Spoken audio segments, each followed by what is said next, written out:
What's up, everybody? This is a Console Crusade podcast. Here we talk retro games, video game news, and switch.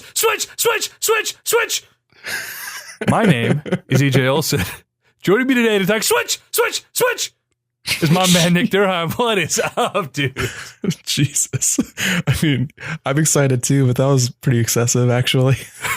You know, in my notes, I actually wrote switch 7 times, and I only said it that first time like maybe 5 times. You're already going off script. Things could be going better, you could say. Well, fucking day, man. We are, as of this recording, it's the 27th. Switch comes out the 3rd. If you're listening, this is probably the 6th. So this is our official pre-Switch podcast. All right. What are we doing today? One of several. Well, this is the official pre-Switch podcast. I mean, technically all of our podcasts have been pre-Switch podcasts, if we're going to be pedantic about it. And we know that's how you like to roll. No, this is, we're doing, we're talking review roundup. We'll talk a little bit of Zelda, but we mostly want to get into some of the news, the new news, things we haven't talked about so far. And there's a lot of it. Like, I'm looking at my list here as I do, and goddamn, it's a list. So I don't know where we even want to start. I guess we're going to go kind of jump into the Switch review roundup. I think the embargo lifted on reviewing units like 4 days ago. Previewing it. Right. I think software embargo was up yesterday or the day before. Damn, I'm not sure. It's still preview. It's not till the 1st and the 2nd that the review embargo lifts. Yeah, I guess the impressions are out there on YouTube. Unboxings went live about 5 days ago, and I've seen some Zelda like Let's Play stuff.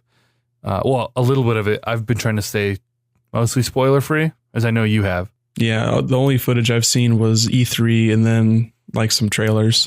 So you're going in like newborn baby. Oh yeah, I watched a little bit of some speculation videos from the boys at Game Explain because that's entertaining as hell. But I mean, nothing too like real, I guess. I tried to look up like, is Breath of the Wild a Wind Waker sequel? And I couldn't find anything substantial. Just the fact that we got Koroks again, and we've got Dorito again.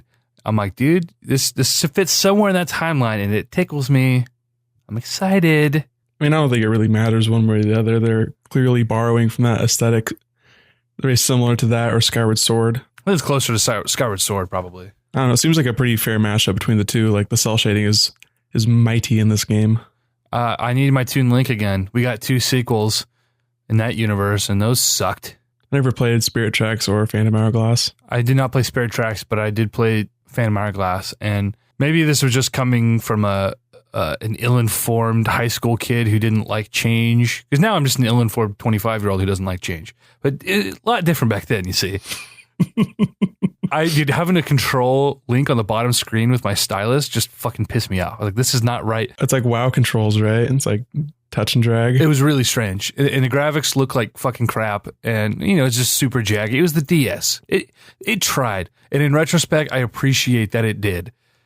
And what it did. Not my Zelda. Not my Zelda. Hashtag. So anyway, we've got our review roundup here. And I had a giant sort of an actual roundup, a huge list of just pull quotes for, the good, the bad, the ugly kind of thing.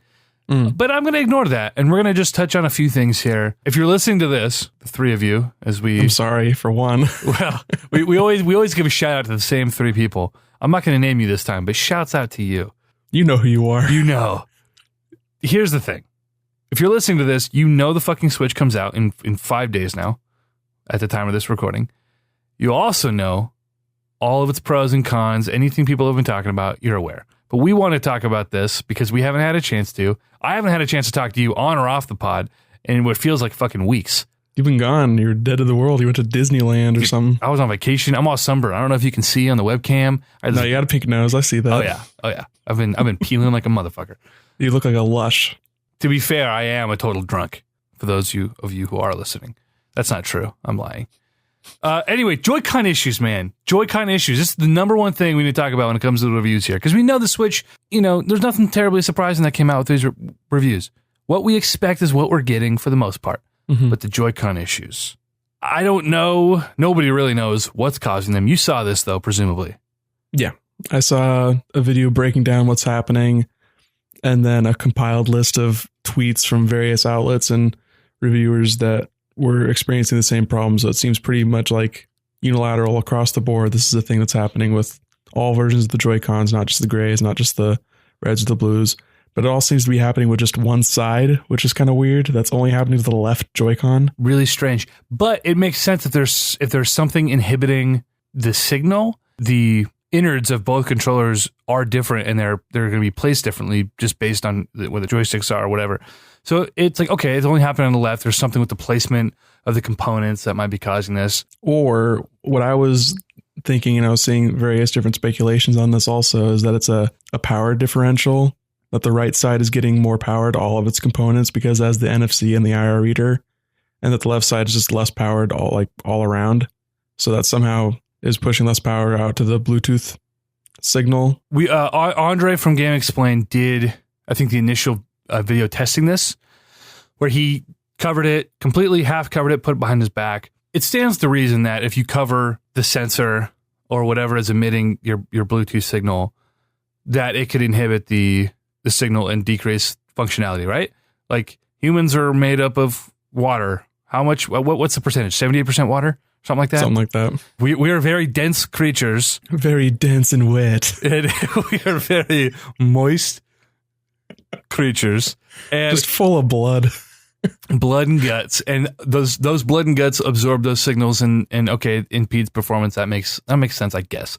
But the fact that this is a few points I want to make here. The fact that like a PlayStation controller has no issues. I can take that thing to the bathroom and keep playing, right? No big deal. So when you start looking at the specs of these controllers and at some of the FCC filings, without getting into, getting too granular with the technology here, because I'm not qualified to do so, but the Bluetooth, the signal on the Joy-Cons run at just shy of 4 decibel milliwatts. I know that sounds like some Back to the Future shit. No, I was literally just reading the same thing. That's why the power. That's like the one thing that they could patch is they could just bump more power into it. Right. Because they've got a ceiling of what, like 10? I'm not sure about that. The issue here is if they do that, that's going to do. That's going to fuck up battery life. So they're promising X amount of battery life. So it stands to reason, okay, sure, we can patch in, pump up the juice here, go to 4.5 decibel milliwatts, whatever. That's going to affect battery, whatever, and that could be an issue in and of itself. Obviously, we hope Nintendo addresses this before day one. And if they don't, that video that Game Explain put out, you really have to be covering that thing for it to not work. So until we get our hands on it and see, who knows? But it seems kind of like the CNET kickstand video where it's like, really, are you actually going to experience this IRL? Like, are you putting this thing behind your back and playing? Well, the thing is that the stuff I was seeing, what Game Explain was doing was just showing you what was happening with the little display on the screen to check the connectivity, that it's still connected, but then it was having this weird lag with like the controls where like the stick would get stuck in one direction. But from what reviewers have been saying is that it's happening while they're playing it in the Joy-Con grip and just in a normal configuration. Okay. So depending on where the antenna is actually located inside of the controller, it's obviously set up in a way that is normal. Holding it normally is somehow obscuring it and making it not communicate with the device consistently, which is a problem. And I don't understand how that got past QA. You think that Nintendo has been probably testing this a little bit, but to be found out by the 100 reviewers they sent it out to, it's not a good look. A week before launch, like, yeah, that's rough. What I think happened is that Nintendo was aware of it, and they said to themselves, we'll figure this out between now and launch. And there is going to be a day one like software patch that's going to be adding a whole bunch of stuff. So if this was something that they were just kind of pushing off on the back burner to worry about later, and it is just like a power consumption thing, then it's not a good look to have the review version of the hardware like not working this well. I think they were aware of it, and like I said, they told themselves, we'll figure this out before launch, but we need to get this in production. We need to get this out there. And I hope, and maybe they're hoping, that this really is something that can be fixed on the engineering side of things or the programming side of things, and that they're not going to have to go back to the drawing board and re-engineer a Joy-Con. And this what if this is the red ring of death for Nintendo or the Wii Motion Control Plus? That was a little bit different because the Wii Motion, or the original Wiimote, like did what they said it was going to do. But it's not as well as anybody wanted it to. Exactly. So the Red Ring of Death cost Xbox $1 billion. Sending out new units, repairing units. I mean, that was just such a huge blunder on Microsoft's part. I don't think that'll be the case here because there aren't going to be millions upon millions of these things out there. And it's like accessory things, so it's not like the whole unit is DOA. Right. Worst case scenario is they send out new Joy-Cons to all, 900,000 Switch owners, like if they get ahead of this thing. But fingers crossed that this isn't the day one patch. From what I've heard, on Twitter or whatever, seeing people talk is that this is not going to be addressed in the initial day one update, but that Nintendo is aware of the problem and that supposedly they're going to have it fixed before launch. So yeah, it's all rumor and hearsay because Nintendo doesn't get in front of anything.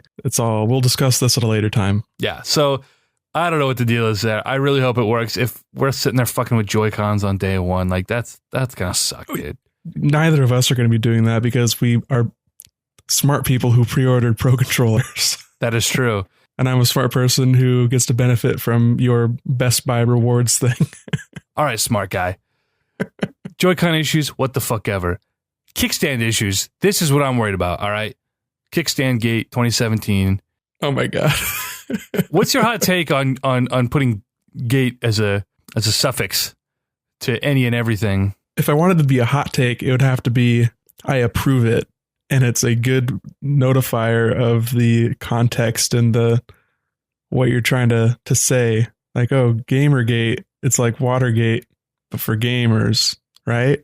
Or Deflategate, it's like Watergate, but for deflate. So wouldn't the hot take be the contrarian take? No, the hot take would be that I approve it.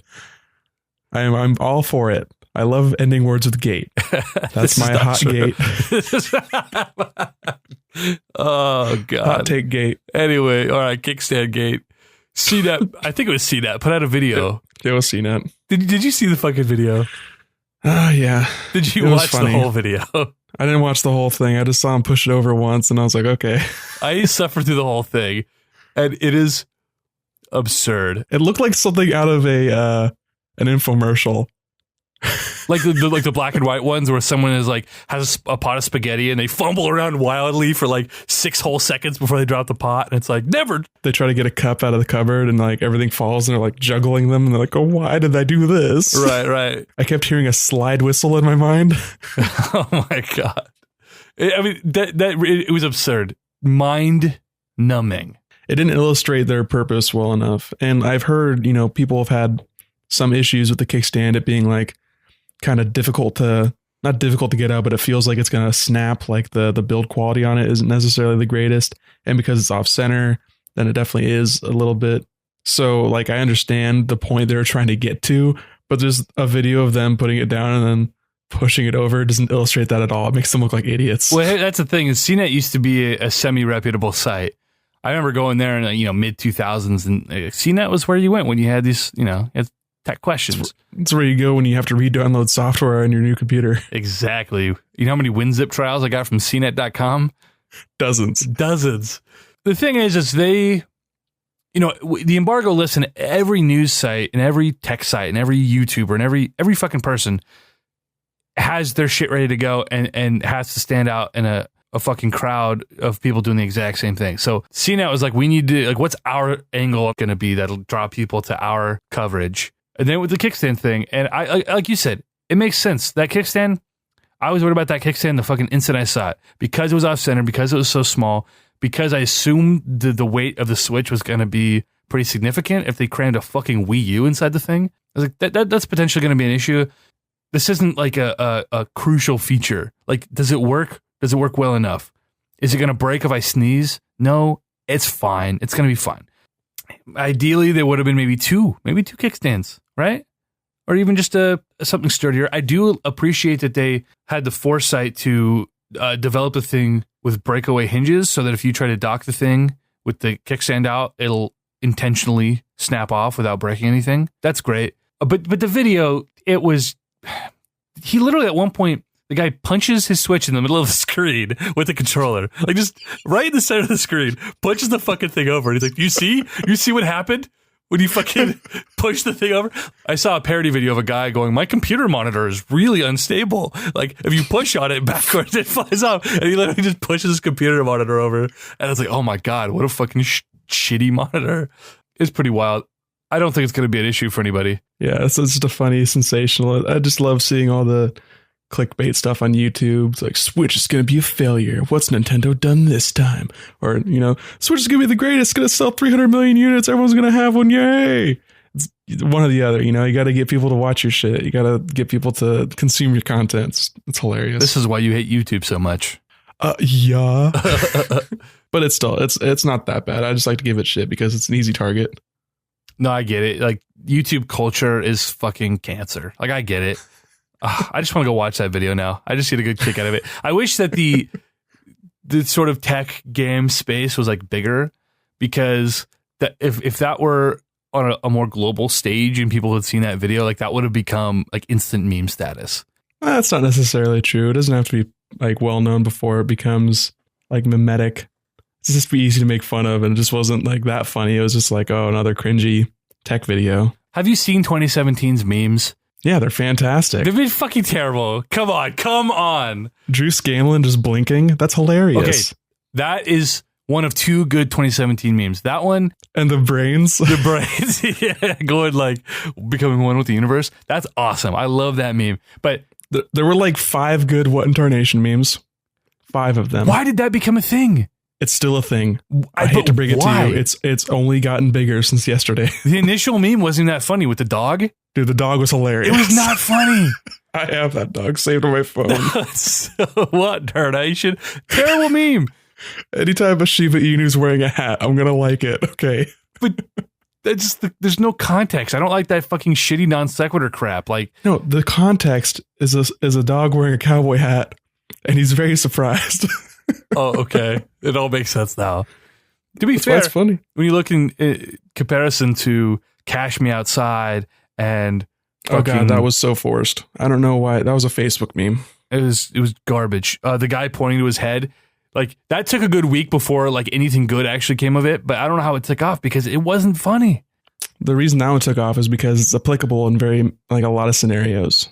If you don't do this, this won't happen. Is the application and for that meme? It's not funny enough. That's all I'm saying. To be fair, none of the Harambe memes were funny enough. Harambe was really great initially. The funniest thing about Harambe was that it wasn't funny, and that made it funny. It went full circle. Okay. It's like it was people freaking out about a dead gorilla, and then that was what was hilarious. It was a meme because it wasn't a meme, right? I understand that aspect, but I'm saying at least in the world of like internet meme, like the deep like 4chan Reddit shit, like Harambe had run its course 3 times over before the rest of the world discovered it.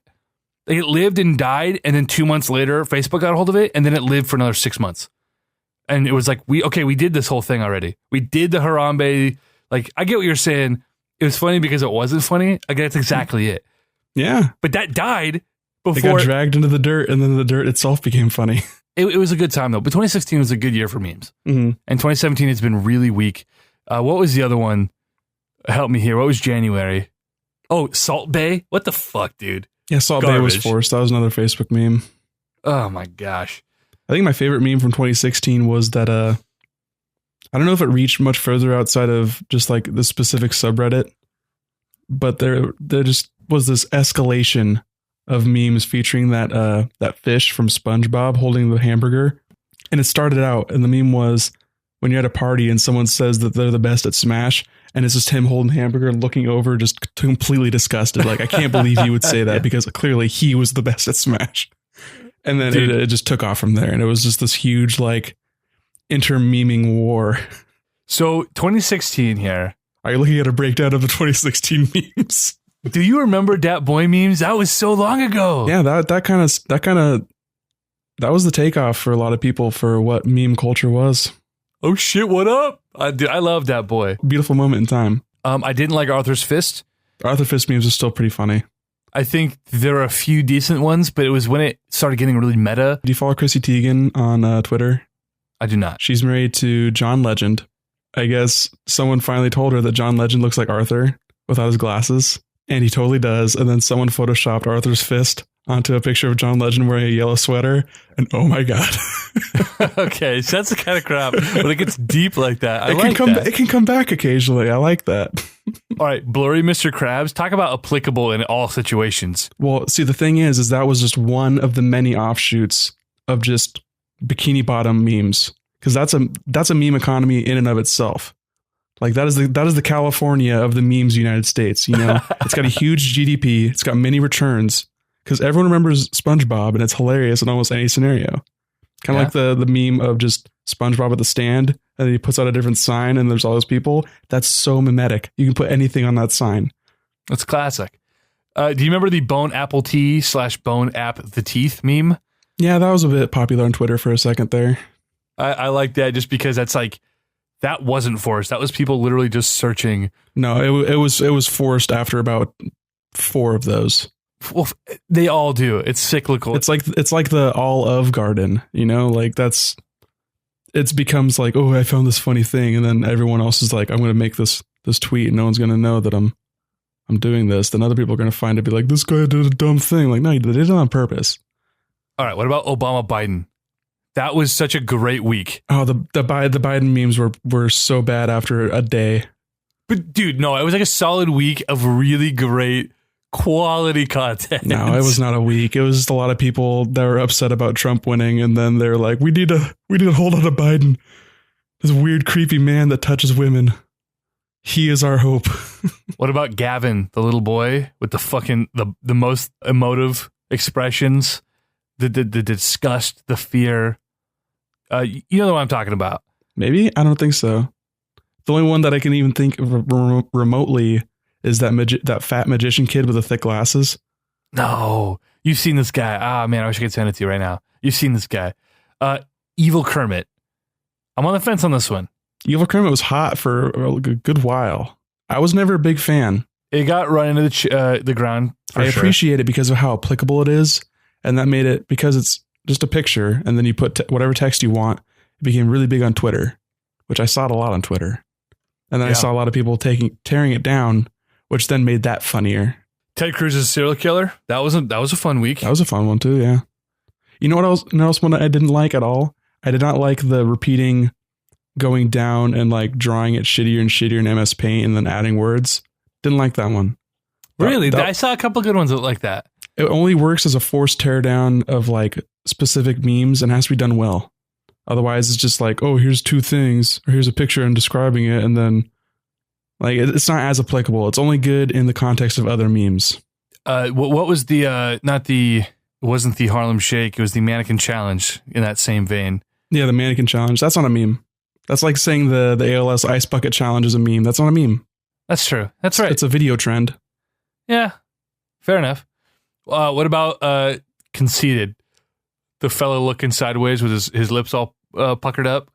Oh yeah, that guy. Yeah, I've seen. Yeah, that's a pretty good one. That's one of those really versatile memes you can use anywhere. Okay, one of my favorite ones that really didn't take off. Like it didn't go mainstream. This was kind of a Reddit thing, kind of a low key. I saw a lot of it in the video game world. Bring it back, Crusade memes. No, okay, Crusade memes took the fuck off after we named our podcast, and I was like, "Why is this happening?" And you're like, "Crusade memes are always relevant." Yeah, I mean they're starting off pretty mellow, and they got hot pretty quick. But I think the main support behind that was because trebuchet memes were real hot for a second there too. How specific, trebuchet memes? Dude, I mean, for some reason it became this mimetic thing where, you know, you throw it in like you're talking and then like, well, doesn't beat that the trebuchet can shoot a 300 kilogram projectile 90 meters or whatever it is, 90 kilogram projectile 300 meters. Right. This is dropping specific knowledge about it being the best medieval siege warfare weapon ever made. The one that I was about to name, I'm trying to think now that I've been thinking about it a second. I had a really good one that I never sent to you. I've deleted all my pictures on my phone, so I'm going to have to go back in my backup on my computer and look through this because I really want to send it to you. I don't know why I never did. I feel like it was because we had never shared any of these memes together, so I just felt like this is one of those memes that Nick's not privy to, or it's not big enough. That's not going to be, it's like too niche to find funny. So I didn't send it to you, but it said, "Don't talk to me or my son ever again." Oh yeah, those ones they're kind of hit and miss too. I made my own Yu-Gi-Oh one. Well, I didn't make my own. I found 2 pictures that were peripherally related of Yu-Gi. I got a total kick out of it. It wasn't. I'm gonna have to go look for it now. I'm pretty sure it's Yu-Gi-Oh related, and I remember just thinking to myself, "Don't talk to me or my son ever again." And I saved it, and I just never sent it to anybody. But that was great, like the Yoshi, the weird Yoshi costumes. Oh, I hate it so much. Pepe took off again in 2016. Yeah, in a weird way. Yo, confused math lady, good meme. Yeah, I mean that was basically just a redux of the series of screenshots or the GIF of Zach Galifianakis from The Hangover. Right. That was used as a reaction meme for a while there too. But the confused math lady is funnier because it looks like it's from a bad commercial. The quality is worse, which makes it funnier. Right. Ken Bone was garbage. That was a bad 24 hours. Yeah, I mean, that wasn't a meme either. That was just like a flash in the pan kind of hilarity thing. It was fucking Steve Harvey wasn't a meme. He was an idiot for a second. Ken Bone wasn't a meme. He was just funny at a debate. That's true. What about the haven't heard that name in years meme? I don't know if that ever got like enough steam behind it to be a meme. Like it's kind of just been an internet joke for a long time. I guess I just never saw the concentration. I never saw that spike in popularity. I feel like it was like the end of summer. I remember my favorite one was some homeless guy with his shirt over his head that said, "The Great Cornholio, haven't heard that name in years." And I was like, that's good. That's good. I like that. Memes about head jokes are always good in my book. Right. Some deep cuts. We've been talking about memes for 10 minutes. Dude, primitive SpongeBob. Like you said, the SpongeBob memes, they're so good. Still going strong. They're so good. The primitive. Oh my God. How come I forgot about this? Get you a man who can do both. That was nice. Get you a man who can do both. I put that in the same category as I haven't heard that name in years. It seemed like it never really reached that peak kind of phenomenon that I think of when I think of a hot, spicy meme. I saw it a lot on Twitter, and especially basketball Twitter, which is the best Twitter. Sports Twitter is good. Basketball Twitter specifically, great Twitter. I saw it a lot on there. I don't know. I've seen so many good things from football Twitter. I feel like all the good football tweets are all from basketball writers. Like, it's still basketball Twitter talking about football. Fair enough. There's a lot of cross-pollination there. Speaking of cross-pollination, 2016 was huge for B-movie memes. B-movie, yeah. I know you're a B-movie guy. I'm a fan. I saw it in theater. No, you did not. I'm pretty sure I saw it in my head. No, you with who? Probably John.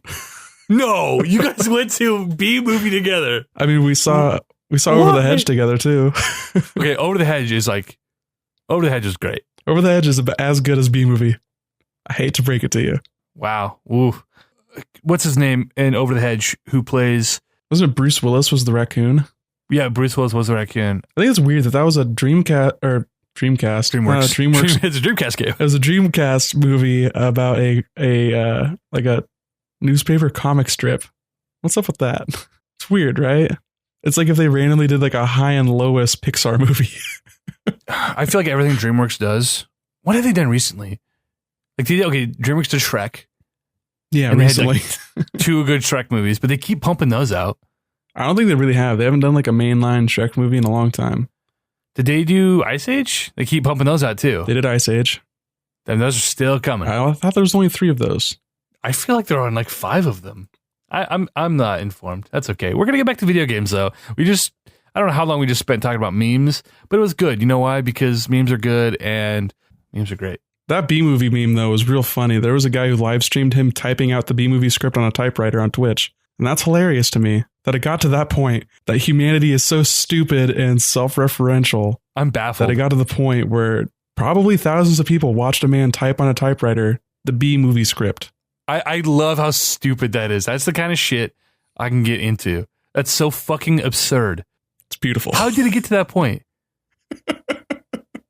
We humans don't deserve this planet, all right? We don't deserve what's been... Hasn't been a good plague. I'm done with this. That's what I'm saying. All right. When's Jesus coming back? Because B-movie means, come on. Oh my God. All right. We're done here. Here's something I want to get to when it comes to the Switch. All right. One of my concerns, not at all related to the B-movie. Did you see the guy who was complaining about his external battery, his Switch actually dying plugged into external battery, it did not gain a charge whatsoever. It just died slower. Yeah, that was an eventuality that I foresaw, and I'm pretty sure I've talked to you about this. That it needs to have the right output. Right. That the battery has to be a certain type of battery to output at that speed to have a net gain on the Switch console itself. Right. It needs like something like 16 watts, which if you're looking at the voltage and the amperage has to meet certain minimum requirements in order to output that much. Right. So that's going to be the thing, is that most battery packs, if they are capable of charging a tablet, that's 2.1 amps, and most of the time they're outputting at like 5 volts. So that's like 10 watts. And in order for the Switch for it to charge faster than it's being depleted, depends on the game too, but it's going to need about 15 to 16 watts. So do we know, is there a battery that's going to be capable and compatible with what we need it to do with the Switch? Do we know? Or are we going to have to just... I do not know. Okay. The thing is, it's going to have to be basically unless Nintendo or some other, some third-party company works with Nintendo for a battery pack specifically for the Switch, it's going to have to be like a battery pack that's capable of powering the new MacBooks that use USB-C to charge. Right. It's going to be similar to that power consumption, I would assume. Although I guess, worst case scenario, I just actually bought myself a 10,000 milliamp hour external battery. Mm-hmm. I guess if your device just dies slower, I mean, a 10,000 milliamp hour battery, you're probably going to get several hours of extra gaming on that. Even if it's not convenient to like play or to charge for X amount of hours and then come away without any extra battery to, when you actually want to unhook and take it to go. Mm-hmm. But, if you're on the go and worst case scenario, like I said, is you're plugged in and you're extending that battery, even if you're not seeing a net gain on your overall charge, it works out that you're getting an extra 5 hours or whatever it might be. And if it's turned off or in idle or sleep or whatever, you're not playing it, it's going to charge really slow comparative to if you use the wall plug that you get with the console itself or have it docked. Right. I would assume that would charge the unit itself to completion in about 3 or 4 hours. But if you used a underpowered power source, I could see that taking upwards to like 10 hours. Which is really not ideal. It's not going to feel good to be in that situation. Especially considering you're only getting 3 hours of battery on something like Zelda. And if you have it plugged in while you're playing, then that 3 hours is going to turn into like more like 3.5 to like 3, like maybe 4. Ugh. But that's a smaller use case, I would imagine. I don't know how many people are going to be playing Zelda specifically, primarily handheld, or for what duration. Well, based on the reviews, Zelda runs and looks better handheld. When you put it on the TV and you bump up to 1080p resolution, you start getting frame drops, you start getting stutters, you get pop-in. It's not 1080. When you're displaying at 1080. Right, but it's outputting at 900, and that's a fair distinction, I think. And I haven't heard or seen anything that's really substantial to show the difference of frame rate or pop-in or what have you, because we haven't seen footage from the Switch unit itself, right, without it being docked, because I don't think anybody has the means to do so. Everything I've heard from anyone who's played it is that, it's definitely a noticeable downgrade, and I know for a lot of people it won't matter, but that for me really matters. I struggle playing a lot of console. That but for me matters too. Nice. I struggle playing games at 30 frames a second, even locked, steady, whatever. Like, I know Nintendo doesn't make a habit of putting games that run at 60, but pop-in is a big no-no. I'll play a game at 30 frames if I can, if there's no pop-in. Like, that breaks immersion in every way. I can't deal with it. I can't do it, dude. So I might be playing Zelda strictly in the handheld mode. Exclusively. Like, I'll try it on the TV, but if I see pop-in, 100 feet out, this is an open world game. You're going to be traveling for hours, walking around, right? If you got fucking trees popping in and NPCs, which I doubt there'll be that many NPCs, but whatever. Like, just boom. I can't even speak right now just thinking about how irritated I will be if that's the case. Well, I haven't heard anything about pop-in being a problem. The only thing I've heard is that there's been minor hitches when there's like a lot of, like when you move the camera down really low. Yeah. And there's a lot of like grass that it has to manually or has to occlude so you can still see yourself. Right. That's like the only thing I've really heard is as far as like a graphical fidelity complaint. You know, to be fair, the Wind Waker remake ran really poorly on the Wii U. That thing had drops, stutters, chops. You know, popping wasn't such a big deal. You know, draw distance wasn't an issue, but there are a few boss battles in particular I can remember. What was the one? Help me remember the name. You're in the sand pit and the creature's underneath you. Oh, yeah. It's some like mole something. I don't There's remember. been like a lot of Zelda bosses that use a very similar naming convention. Right. And they're all like the same thing. It's a sandworm. Yeah. That boss fight was notoriously unoptimized. And I actually remember playing through the game, having these issues and saying, this is really goddamn annoying.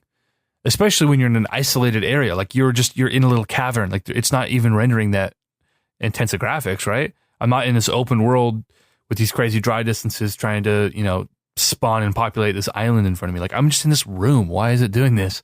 I remember watching a speed run of it, of the HD version, and the guy was saying how he's like, this right here, this is killer. Like it's so hard to time things with the hitch or the hitches and the stutters. Like you cross your fingers, you hope for the best, and hope it doesn't fuck up your run. I don't think it'll be the end of the world if we do have those issues, but if it's better on handheld, I'm just gonna play it on handheld. Breath of the Wild, we haven't really talked about it too much on the podcast. I don't think we've talked about it too much in person either. I think the only times we've talked about it on the podcast, they ended up not being uploaded. I think we talked about it a little bit last year. Oh God, did we? Pretty sure, yeah. Okay. You're talking about, oh, it's jaggy. And I was like, I don't care. And you're like, fidelity. Don't get me wrong. I think a game looks like fucking shit. Yeah, well. I mean, you think a lot of things look like shit. That's true. I am a graphics I think whore. you look like shit. I am not nice to look at. You're definitely not optimized. No, that's why this is an audio podcast and not a video cast or simulcast of some kind, because you do not want to look at me specifically. Yeah, it'd be rough. I feel bad that you have to do it right now. I wouldn't subject our 3 fans to that. Or not our fans, our listeners. Big difference. Just plug your webcam into the wrong port again. I tell you what. Freak the fuck out. I built a new computer. I've had so many fucking issues with this thing. That's why this is the console crusade, because computers are nothing but trouble. That's why neither of us play any video games on our computers. Ever. It's not the computer crusade. It's the console crusade. Oh, man. Which is why we pre-ordered Switches like big dummies. So we're going to waste $300 on a thing that isn't going to work till December. $300 plus Pro Controller, plus charging grip, which... Oh, speaking of charging grip, dude. Did you get a charging grip? I think the charging grip does have a battery. I don't think so, man. I don't know. I can't find any info about it, but I was watching a video and the guy was like, this is significantly heavier than the base grip that you get with the unit. Like there's no way a USB port like causes that weight differential. It can't be just a USB port, right? Like it has to have something that's converting the signal to whatever the ports are that the Joy-Con have on like the bottom rail, like that's how it charges when it's plugged into the console. I'm not an electrician. I don't know. Also, it could just be that it's like just denser plastic.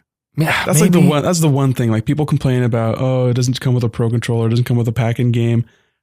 The one thing that kind of irks me is that the grip that comes with the console isn't the charging grip. Fucking ridiculous, right? But I do slightly understand it.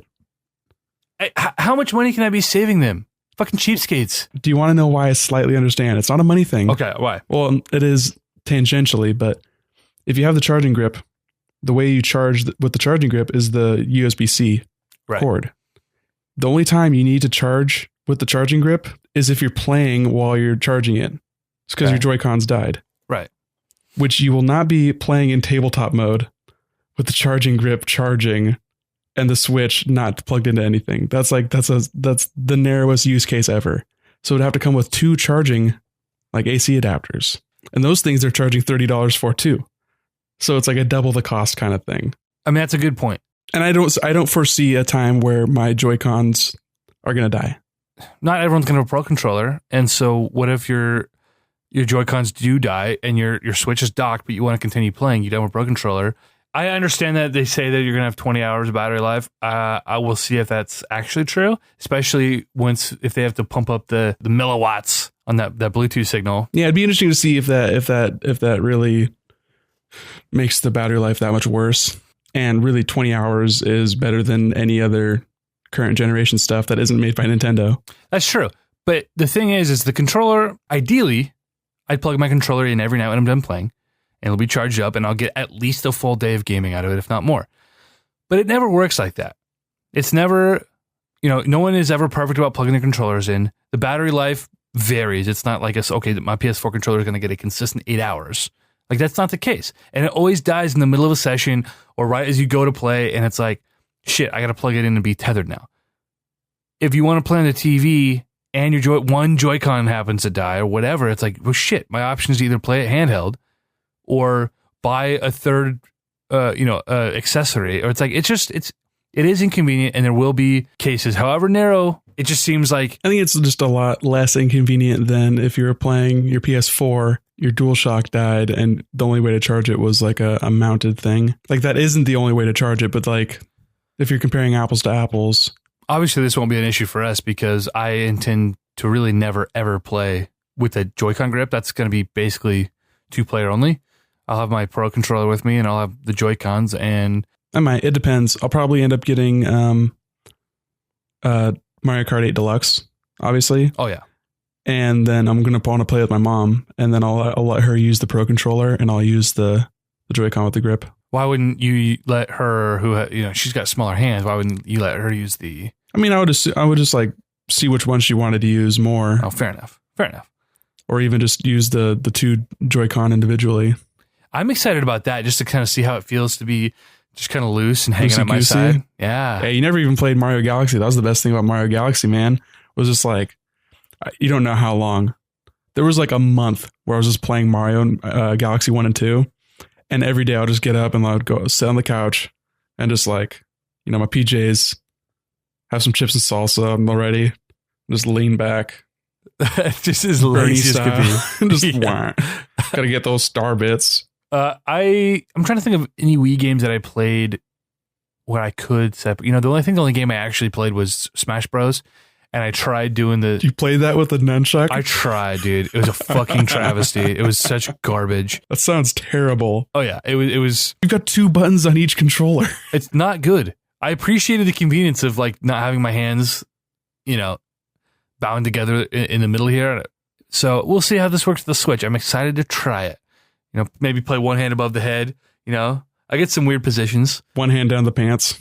Yeah, why not? I want that HD rumble where it counts, baby. No, come on. Want that HD on your HD, know what I'm saying? Yeah, I know what you're saying. I've been dreaming about this. I've been wet dreaming about this, Dick, for weeks and months. Sound like you said this, Dick, and that's even funnier. God damn it. I'm coughing now, okay? Boy. You dying? I hope not. Anyway, all right. External batteries, charging grips, these motherfuckers. I did not actually put a charging grip, but I will if there's a battery in there that will charge it without being tethered. Like if I can charge that external battery grip, carry it with me with a full charge, and I can boom. God, that sounds like so many things to worry about being charged. Yeah. And like not really that bad, but still annoying. It's is the Switch charged? Is the Joy-Con charged? Is the grip charged? I don't know. It's a lot of shit. I was looking at Switch carrying cases last night, and there are a lot of them out there now. There are tons of them because I pre-ordered one. Yeah, a lot of them look really like pretty sleek too. All of them look great. Not like anything they did for the 3DS or the DS or the Game Boy. No. Game Boy had like this chintzy kind of quality that I appreciated, and now that I'm looking back on it, I'm nostalgic for. Right. But if they made something for that today, I'd be like, there's no way in fucking hell I'm buying this. Right. This is hot trash. Especially for how much they'd likely be asking for it. I like that there are variants on all of them, whether it's the PDP or the official Nintendo licensed stuff, or there's some other random third-party stuff. But they have like cool variants, which is like, if you're into that, you want the Zelda or the Mario edition, like that's cool. But they all seem really sturdy. They all hold games. The Nintendo one fits the Switch, a charge grip in like 5 games. Like, that's cool. No extra room for the charger though, which is a little irksome. I've seen several that are big enough to hold everything. Like you can put the dock in there, you can put the charger in there, you can put a Joy-Con grip and like 2 other Joy-Cons in there. And it turns it into like basically a small Switch purse. No, I saw that. This one that was like this little cube. Yeah, everything mounted in there and had little storage compartments, and it was pretty sleek. Probably wouldn't get that. I want something that can fit into my current backpack. Did you see the Sheikah Slate one that comes with the, I don't know if they're hard plastic or if they're rubberized, but they come with actual skins for the Joy-Cons themselves. I think I have that pre-ordered. It was like blue, baby blue. Yeah, I think I have that pre-ordered. GameStop had like a bundle where you got the Pro Controller and the case and whatever extra, screen protector and whatever. I don't know if it's canceled. I have emailed GameStop customer service like literally 4 times. Have gotten no response. Trust me, bud. You're paying that money. Well, here's the deal. This is what happened for all y'all out there. Pro controllers were unavailable everywhere, right? Yeah, for a while. They finally went up on GameStop, but the $70 unit itself sold out. Couldn't get it. Well, they still had the bundle for like $110. That came with the case and all this other shit. I'm like, okay, I'll get all that and sell it or whatever. Okay, I already have a case and I don't care about the Zelda shit, whatever. So I ordered it. And I distinctly remember getting redirected to the PayPal window, logging into PayPal. I remember the confirmation page distinctly. I distinctly remember this. And I said, cool, I've got Pro Controller locked in, right? Whenever I order something, the first thing I do is I go to my email and I star that email. So it's in my saved, important, whatever folder. Mm-hmm. Always. I waited and waited. I got no confirmation. So the next morning, I emailed GameStop customer service and said, I did not receive confirmation from my order. What's going on? I gave them my name, and they said, oh, there's nothing in here by that name. I'm like, okay, that's weird. I'm like, oh, crap, I don't go by EJ. I use my full name. So I'm like, okay, so I gave them that name. Your Christian name. My Christian name, exactly. I said, can you look this up for me, please? Didn't hear anything. Emailed them one more time. A week went by, didn't hear anything. Well, the Pro Controller standalone went up $70. So I ordered another one saying, well, maybe that last one didn't go through. I didn't get a confirmation. They're not getting back to me, and it's not showing up in my PayPal, right? Like normally it'll have a placeholder saying this money will be withdrawn on release date. Nothing. I said, okay, I'll order another one. Well, that one went through. I went to the same setup, got the same confirmation page at the end. I'm like, okay, now I was sure that I had seen the last order through to the end. I'm like, okay, I remember every single one of these pages at GameStop, who I don't ever order from. So it wasn't like I was misremembering another time, right? Mm-hmm. I literally never order from this shitty company. I was like, okay, I definitely went through all of this. I definitely ordered that last bundle. Okay. Went to my PayPal. The new transaction was pending. Okay. We'll withdraw on the 1st of March when shipped or whatever. Okay. Where's that last one? What the hell happened? So I emailed GameStop again, requested that they cancel my order. They canceled this one, but couldn't pull up the old one. I don't know what the hell happened. Some part of me still thinks that I will definitely get charged that $110 or whatever it was. And that bundle will show up on my doorstep a week after release. No, they're going to charge you that $180, and then they're not going to give you anything. And then you have to jump through a bunch of hoops. And it's going to be an annoying pain in the dick. It fucking suck. Which is your fault for ever trying to give money to GameStop. That's true. But at the time, there were no options. It sold out everywhere. Wasn't available at Best Buy. Well, then it went up on Best Buy. You just wait until there's options. Just wait. It's better to wait an infinite amount of time than to give money to GameStop. Dude, the last 3 years. An infinite amount of time. Dude, the last 3 fucking years, all right, as a Nintendo fan, waiting, well, to be fair, waiting has been a decent idea. Like the Amiibo craze, I can't tell you how much I paid for Villager and Marth, and now they're everywhere. But that was like a year and a half I would have had to wait, and I didn't want to wait. I wanted them now. I'm impatient. How did you benefit in any way in those 18 months of owning those things? I didn't. Part of my reasoning was these may never get printed again. And Nintendo was being real coy about the whole fucking thing. Like these Amiibo might not get ever reprinted. Because then people will buy them at full price instead of the dollar bin at Best Buy, where they all reside now. The Amiibo. I just bought some Animal Crossing Amiibo after saying I wouldn't do that. I've been playing Animal Crossing again. They got real cheap too. And you've got the new 3DS, so you actually have an NFC reader. Yeah. So you can actually get those villagers to move into your town, which is kind of cool. I initially was going to buy all of the Animal Crossing figures. How many of them are there that are actually figures? Like 20? 12-ish. Some of them I wouldn't mind. Like I like the design of the porcupine one. Can't remember her name. Maybelline. Mabel. Yeah, Mabel's tight. And like Blathers. I got Blathers. And Tom Nook's the shit.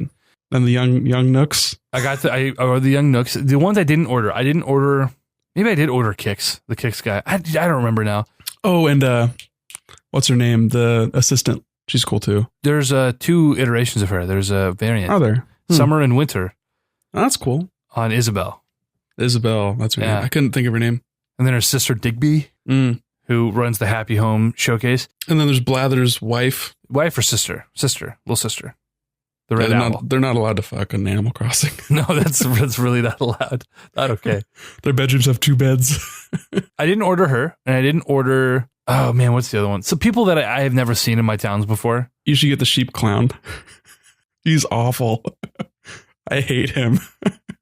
Nintendo did not release any figures for actual villagers, only for... They have cards for them, though? Yeah, every villager has a card, hundreds of them. Which, this playthrough I got stuck with some really shitty neighbors, but I'm afraid to let anyone move out because I have my home on this little peninsula tucked away from everybody, and there's nobody living near me. Like literally, they are on the opposite landmass. Can't you force them out using the amiibo thing? If you have a full town, you can now. Which I don't have a full town. That doesn't take too long though. That's a week's worth of work, hard work. That's a night of time traveling. No, that's still a week. I do a lot of time traveling. Well, I mean, if you want to spend like 10 or 12 hours playing that game, sure, but that's such little returns and it's so tedious and boring after maybe 2 hours of it. It's true. I do it for like an hour or 2 every night. Just like, I'm just trying to spend my 8 million that I got from my last town. Have you unlocked the island yet? Oh yeah. But I haven't needed to. I sold my last town to Tom Nook for 8.5 mil. It's so hard for me to remember how like the scaling works in that game. That doesn't really mean much to me. Basically, I am 3 upgrades away from having an entirely upgraded house, and I've got like 2 million left in my bank. Damn. That's pretty good return then. Yeah, all I've been doing is chopping trees down and upgrading my house. Got to get that golden axe, man. I know, that's what I've been trying to do. I buy my sapling every day. I've got like 15 of them. Only fucking 35 to go. That axe degradation, it's rough. Yeah, you get about, 9 trees. Anyway, we're fucking off the rails here, but it wouldn't be a Constant Crusade podcast if we didn't totally get tangential and go, talk about who the fuck knows what. There's got to be an Animal Crossing Direct, another one, when they finally do, like they announced the mobile game, which that's going to be, April, I think? Have they announced that? I believe so. It got pushed out of this quarter into the next. I thought it was until next year. No. You're getting that mixed up with Fractured But Whole. This just got pushed to the next quarter. Okay. So that means April, May, or June. But it seems like, I don't remember. I feel like I heard a rumor about it being specifically April, which would be nice. Sooner rather than later. Preferred. But I would hope that they would do something similar to like they did with the Fire Emblem Direct, where they just drop the information in the Direct, they release the mobile game, and they have some sort of announcement for a Switch title. They need to. They don't need to, but I would like them to. Why don't we have a Switch game announced and in development? Like, this thing should be a year away at the most. We've got like so many Switch games announced that are being developed, Here's the thing. You've got the bones for a game. New Leaf is there. You haven't iterated on this fucking game ever. Like, New Leaf was the biggest, I think, jump when it comes to features. How many of the other Animal Crossings did you even actually play, though? Good point. Only the GameCube one. I mean, that's 3 games before. There's been 4 real Animal Crossing games. Yeah, but they're all really, for the most part, the same. Like I said, New Leaf was the biggest departure. Wide World was the biggest departure. Really? That added online functionality. That's a big thing. Oh, I guess not a departure. Like, yeah, they added something. That's a logical next step, right? I think New Leaf had the most new features that sort of changed the way you can play without changing the game's sort of core formula. But I'm like, the bones are there for a game, and the bones for an HD version. Like you made that shitty Mario Party version, Amiibo Festival. Like, you've got the HD assets, you've got the engine. Like, I don't want to be playing Animal Crossing in 2020, man. This should be around the corner, and maybe it is for all we know. But I think the update we got to New Leaf, I think, signifies that we are nowhere near a Switch release, and that just fucking sucks. Logically, I could see there being a a spring 2018 release That's not too far away. for an That's Animal not too far Crossing away. game. That makes sense to me because they have this year kind of like set up as far as like big Switch releases. As far as Wii U ports, yeah, you're right. Well, I mean, I'm saying like Splatoon 2 and Mario Odyssey and Xenoblade 2 apparently is coming out this year. We'll see if that happens. Well, I mean, there are things that we don't have a date for that are ambiguously in the ether. You know, like Shin Megami Tensei, Fire Emblem, Switch, you know, stuff like that. So, I mean, there's a lot of room to like juggle that stuff around, but it seems like Nintendo's big MO as far as titles are concerned is not letting there be a drought between them and kind of like staggering releases so that each like couple months you have something like hot and new to look forward to. Right. Which makes total sense on their end. Yeah, it's totally fine. And I'm totally fine with because that gives me time to actually consume and play those games when they do come out. Right. No, I've got no issue with that sort of model. Like that makes more than enough sense. But the fact that they've been supposedly developing this machine for how long? And we're essentially, our biggest release is a game that was definitely developed for the Wii U and is totally finished now, Mario Odyssey. And then the rest are actual Wii U ports. Splatoon 2 is Splatoon. I doubt that about Mario. That's definitely the case for Zelda, but I doubt that for Mario. Well, obviously we have nothing substantial. It's all insider rumblings, which you have to take with a grain of salt, I understand. But the reliable, or thus far reliable, insiders have basically said that Mario Odyssey was developed for the Wii U and is totally ready for launch. I'm sure it started development, but I mean, Star Fox Zero started development on the Wii. That makes a lot of sense why it looks like fucking shit. God, why haven't they patched in real controls into that game? Why? Because they'll do it on the Switch port. Please don't. We're getting a third remake of the 64 version on the Switch. The third remake. That'd be cool. I'd be fine with that. That's basically what Star Fox Zero was. Give us real controls. That game would have done fine. I mean, no. I mean, there's only been one remake, and that was the 3DS one. Really great remake. I was playing it last week on my vacation. I don't think you ever played the original one, did you? Star Fox 64? Yeah, you don't play 64 games. That was like one of the few games that I actually really like. Was that one of the few games that you could... Well, I mean, it's a really easy pick up and play, so that makes sense for if you ever came over to my house and played it. Yeah. Definitely played it over at your place. And in 7th grade, when I bought my N64, that was one of the first games I got. I got that, Pokemon Snap, Pokemon Stadium. That's the reason I'm a filthy weirdo that plays inverted. Oh, really? Yeah, I'm assuming. Was that what fucking... It fucked you up, Nick. It fucked you up. Dude, inverted makes total sense. I don't know why anyone plays not inverted. That is so foreign to me. When I press down, I want my camera to move down. Like that is logical. That makes sense. Yeah, but if you think about it, like the best way I've heard it explained is that say you have your hand on the back of somebody's head. How do you want them to look up? You pull back. God damn it. It's the same as like if you're flying a plane, which obviously I've flown many planes. Obviously. But still, the only real world application where a joystick is used to control something is you pull back and you go up. So there's a reason that happens. That's true. And here's the thing. When I play anything that requires flying, I have to invert it. I have to do that. But my regular camera controls, absolutely not. It just makes sense for me as far as camera controls. Do you remember in the N64 PlayStation 1 era, there were a lot of games that had inverted... Oh my God, I hate the inverted x-axis. Why? I hate that. It's so irritating. If I hold left, I want... Yeah, you see my issue now. But the camera moves left, which then moves right. Oh, man. And then there are some games... I can't remember any off the top of my head. I think Wind Waker actually had this, where when you looked up, the camera moved in at the same time, and that fucked me up in all sorts of ways. Don't like it. It's it's rough. We have sort of an established way of going about things. Why do anything different? There's a formula. It works. Stick to it. Obviously, back in the N64 days, we didn't have the buttons for it either. That's true. They really kind of established like the baseline for what stuff would do in the future, like Mario 64 and like Zelda, and the way you use the C buttons as like a weird surrogate for a right stick. What would be a right stick? Revolutionary. That changed everything about 3D games. There weren't 3D games that had camera controls before that. Right. Which is why I appreciate what the N64 did without necessarily having to appreciate what it is. It's so hard to go back and play. And because you're a filthy hater who doesn't like old games. That's not true. I was actually just thinking about this when I was playing my NES Classic. Oh my gosh, let's get tangential. I was thinking about you the other day, just last night. Okay, because I was talking shit about how bad those games are. Hey, you're talking about how the NES fucking is terrible. I was playing Double Dragon, and I was thinking how when I first played it, you were there and you said, this game fucking sucks.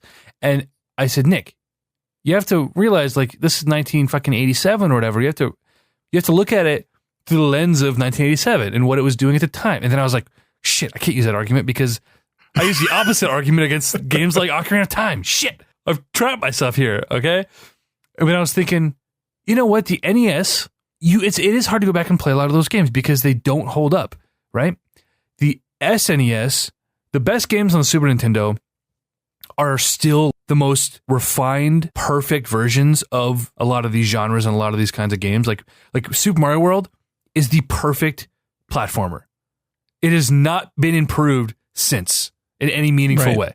And that's why the Super Nintendo and the Game Boy Advance, you go back and play it. It's the pinnacle of that style, not just the aesthetic, but also the capabilities of the machine. You can't improve upon that. That's why the best PlayStation games are just things that they wish they could do on the Super Nintendo. Right. Like Symphony of the Night, if they could get that to run on the Super Nintendo, would be a Super Nintendo game. But it's just got voice acting and bad voice acting and that kind of cool effects. But that's a Super Nintendo game. Yeah, that's why 3D games, I don't think... It didn't hit their stride till PS2 era. I would say and even then PS3, it was rough. Yeah, I would say, honestly, it was PS3, Xbox 360 that they like... Because it takes a while to figure out the medium. We figured out how to fucking do it, right? Well, there's like a formula and then there's like the deeper, like the roots. Right. You know, like how we know how to write a story now. People have been telling stories for hundreds of years and there's a way you do it that makes the most sense as a reader. Right. So it makes sense that games would have a similar formula. You know, movies have been being made for like 90 years. Right. So there's a formula for movies now. There's now a formula for TV, and games are a very new thing. So it makes sense that, you know, 3D games have been a thing for 20 years now. And that's kind of wild to think about, that we were in the burgeoning of that. And we got the tail end of like the glory days of 2D gaming.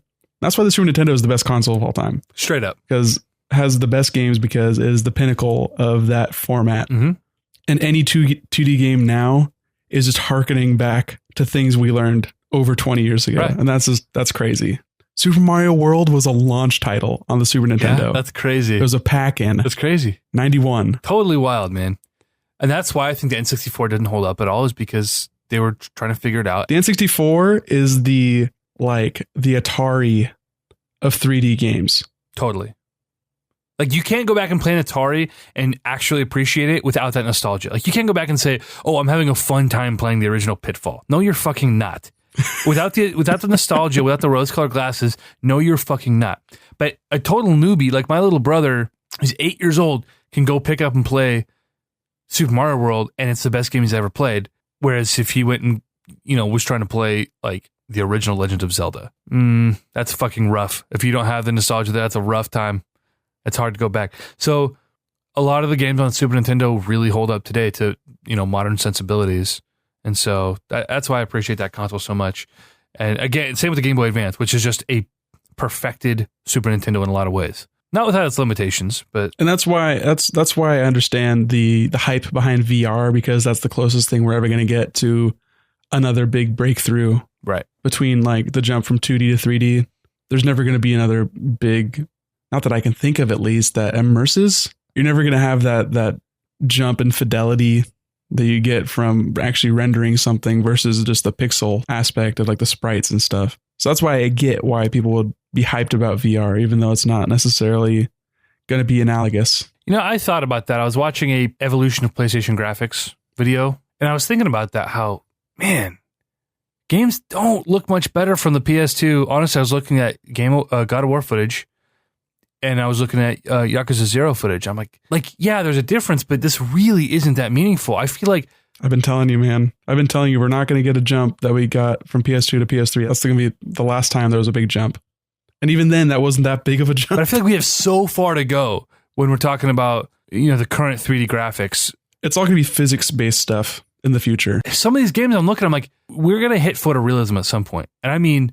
to the point where not like my dad walking in and watching NBA 2K and saying, holy shit, I thought this was a real game. I'm talking about you and I, people who've been playing video games for decades. we are going to look and say, I can't believe that's a video game. Like there's still room to get to that point. I mean, I think we're still probably 2 decades away from that, right? I don't think we're going to reach photorealism. I think that we're going to reach a point where it's going to be indistinguishable from a pre-rendered like movie, but we're not going to get anything like photorealistic. So we don't even have movies that do that. You don't think? That have, hundreds and hundreds of supercomputers rendering for years. You don't think in 2 decades that the radar technology is what is it, every 6 months of technology doubles? No, we're not going to get there. Damn. Talk about hot take. Not in 2 decades. No. Well, shit.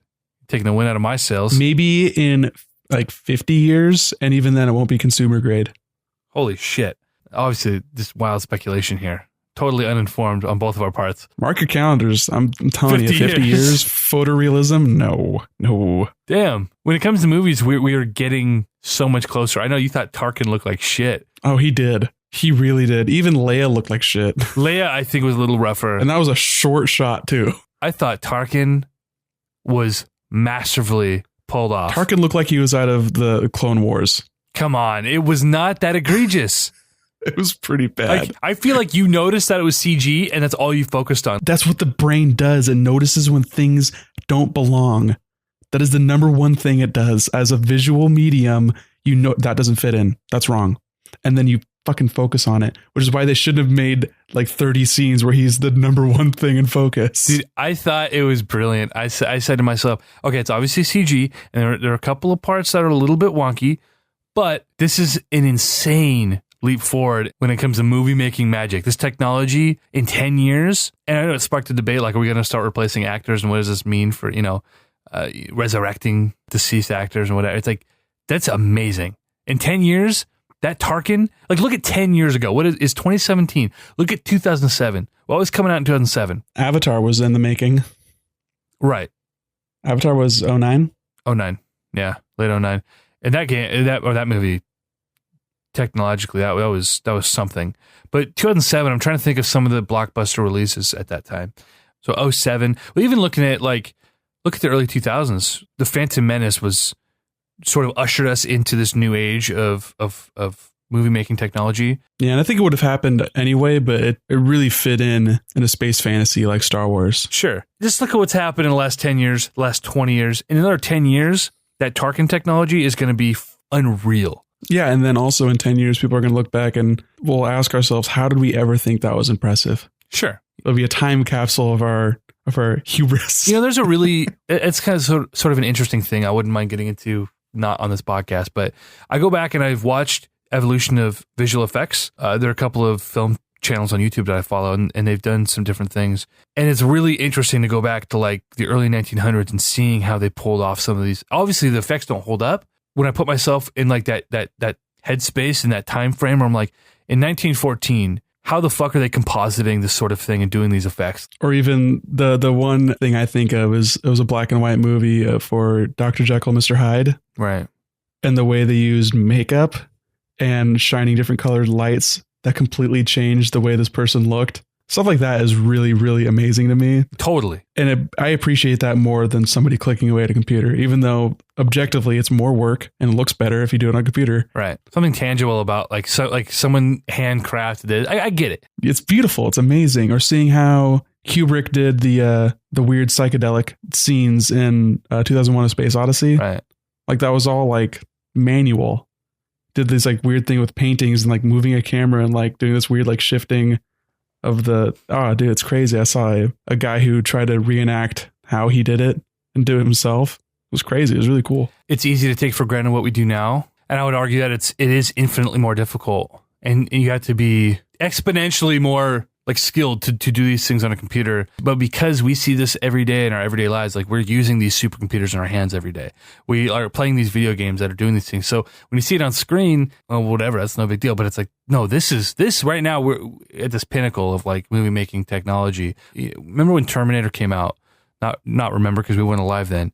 But going back and looking at Terminator and hearing about like T2 with the Liquid Man, whatever the fuck his name was, that was like fucking mind blowing. That shook the entertainment industry. People were like, I can't believe like this isn't real, right? We've lost sort of that magic, sort of that mysticism surrounding it, because it's just computers.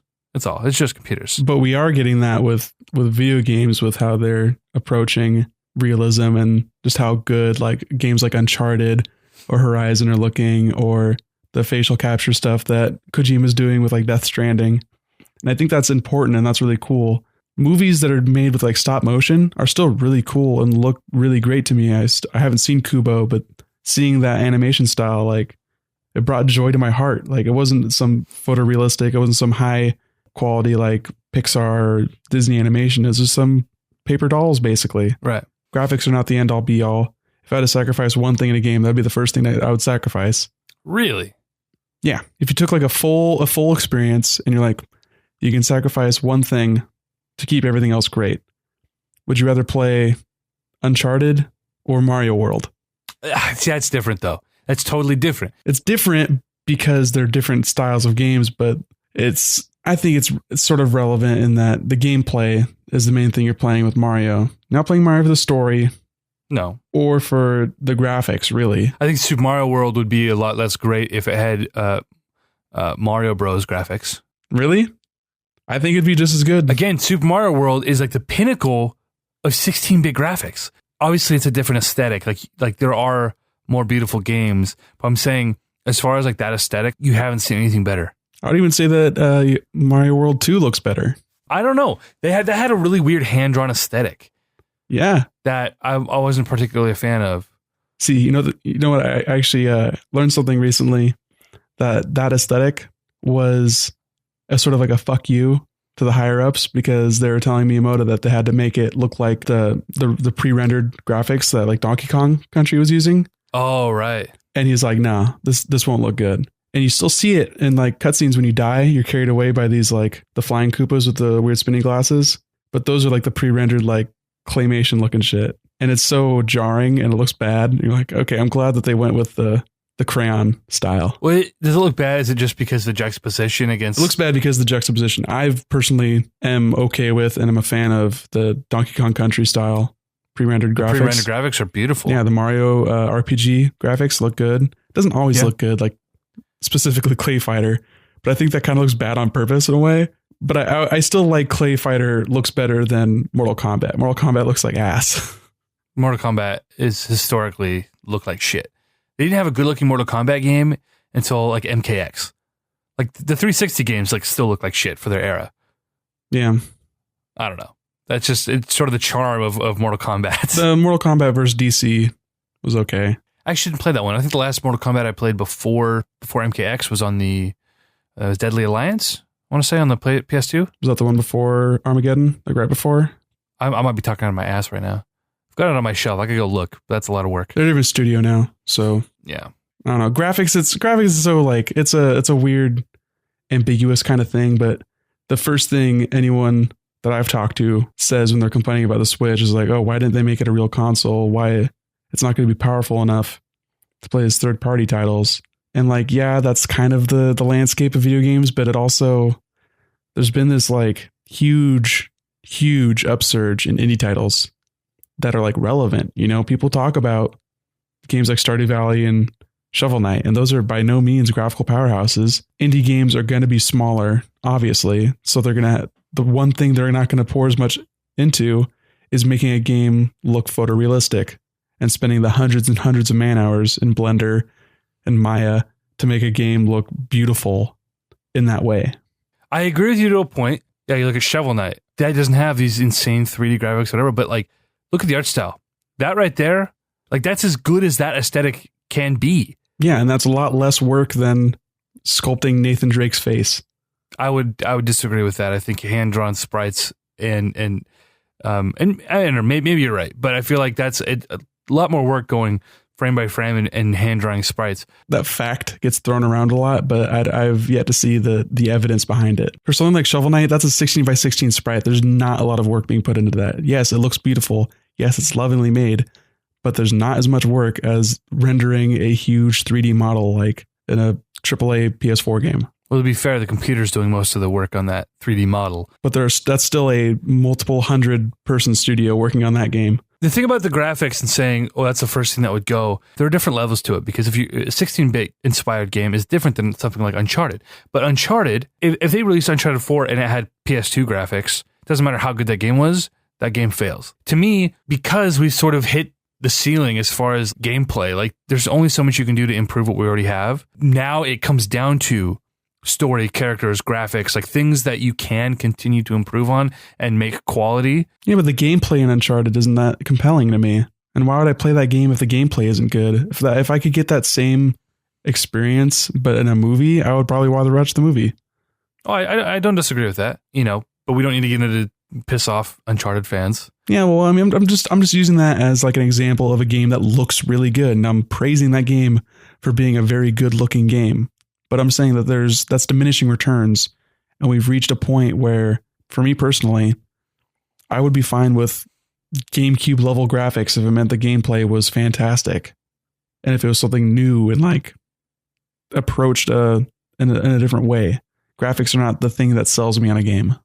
Well, the thing is those things aren't mutually exclusive. Like you don't need, you could have a game with beautiful graphics and also compelling gameplay. Like, do you want to play a game like Dark Souls? Do you just want that to be the same looking game for the next 10 years? I would be fine if the game looked the same if it was on the Switch. That'd be cool. Well, it wouldn't look the same. But I'm saying... I think it probably could, because there wasn't a huge jump between Dark Souls 3 and between Dark Souls 2 and Dark Souls 3. Dark Souls 2 came out on Xbox 360, which the Switch could run. Well, we'll see. We will see. Look at the games we're playing now. They're the same games we've been playing for 10 years. They haven't changed. They haven't improved. They've just sort of become refined. What haven't we discovered? So the only area left to improve is making it, however incremental it might be, is making your games just look better and look better and look better. And I don't think there needs to be a trade-off between quality of game and graphics, but I do think there's an issue with taking a step back graphically. I think there's a huge issue there. And obviously, you don't need good graphics to make a good game, but there are a lot of games that honestly I wouldn't have played if it weren't for the graphics. But it's part of the immersion of a video game. And that's the difference between something like Super Mario World. Like, you don't get immersed in Super Mario World, all right? You don't get lost in Super Mario World. It's a different kind of game. Yeah, and there's been no game that I played for the graphics. And that's why I would not buy a PS4 to play Uncharted, because I know for a fact that gameplay would bore the shit out of me. Yeah, they're not compelling games. And I don't really care about the story, because there's been no video game where the story was like, wow, I am moved by this story. I've been moved by video games. I legitimately like teared up after beating Hyper Light Drifter, because it moved me, but not because of the story. It was because of the connection I felt with the character, and not in the story was sense, but because of the visual and audio that was presented to me, like with these cutscenes. The more I learn about you, man, the more it's like, I have never spoken to anyone quite like you. That's so weird to me. Like, you had this connection with the character, but not having anything to do with the character or the story. Well, there's a marked difference between character and story, and even narrative and writing. Like, those are all separate things that kind of... They converge, they coalesce into... And make a thing. You're right. That's interesting, because I'm totally opposite. It's like, I want a compelling story with interesting characters. And it wasn't even really the character. It was more like I don't know what it was. That was an enigmatic game, wrapped in mystery, surrounded by what the fuck. It seems so weird to me, being moved by something on an emotional level. And I got that almost kind of Twilight Princess-ish. Like, I thought that was it wasn't a good story, but it had a lot of like emotional aspects to it that I appreciated. Right. It's just tough. It's weird. So when it comes to the graphics, it's hard for me to go back and play games like Final Fantasy, where the graphics are so bad, I can't immerse myself in that world at all. I just cannot get into that headspace. So I get what you're saying is you don't need these impressive graphics, but something like Skyrim, like, I can't go back and play like Morrowind and immerse myself in that world, because it looks fucking fake to me. So I can't get lost in it the same way. I'm constantly just looking at it as if it's a video game and not as if it's this story that I am like a part of, right? But I know there are a lot of people that found Morrowind and Oblivion more immersive because of their storytelling than the graphics. That's why there are mods to Skyrim to make it just Morrowind, but it looks like Skyrim, right? So like, there are people who do not necessarily side with me, because I've never been drawn to the Elder Scrolls games in any sense, But there are people who would take that gameplay and storytelling style over the way Skyrim has it. And there are people, I've seen a really funny screenshot that was comparing Fallouts 1, 2, 3, New Vegas, and 4. Right. And like the dialogue options have just been dumbed down to like yes or no.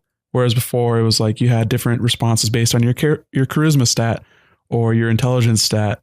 And it was really in depth and people felt immersed by that. But now the immersion is that your character is voice acting, and that narrows down what they can do exponentially. So it's just this like weird offshoot where people are being more wowed and titillated by the production value versus the gameplay elements that people were enamored with beforehand. It was more like a D&D campaign that you got to see some of, right, as opposed to a movie that you got to play some of. Well, that's totally fair. But my point is like you can't go backwards, or it's really hard to go backwards. Well, I don't think it's backwards. I think it's sideways. I think that there's the room to have both. And unless you want only Uncharted's, then you're going to have indie games that look worse. And I those are the type of games I would rather play. I wouldn't say look worse. I'd say look different. Well, Big for difference. you, they would look worse. No, that not at all. I mean, that's what you're saying.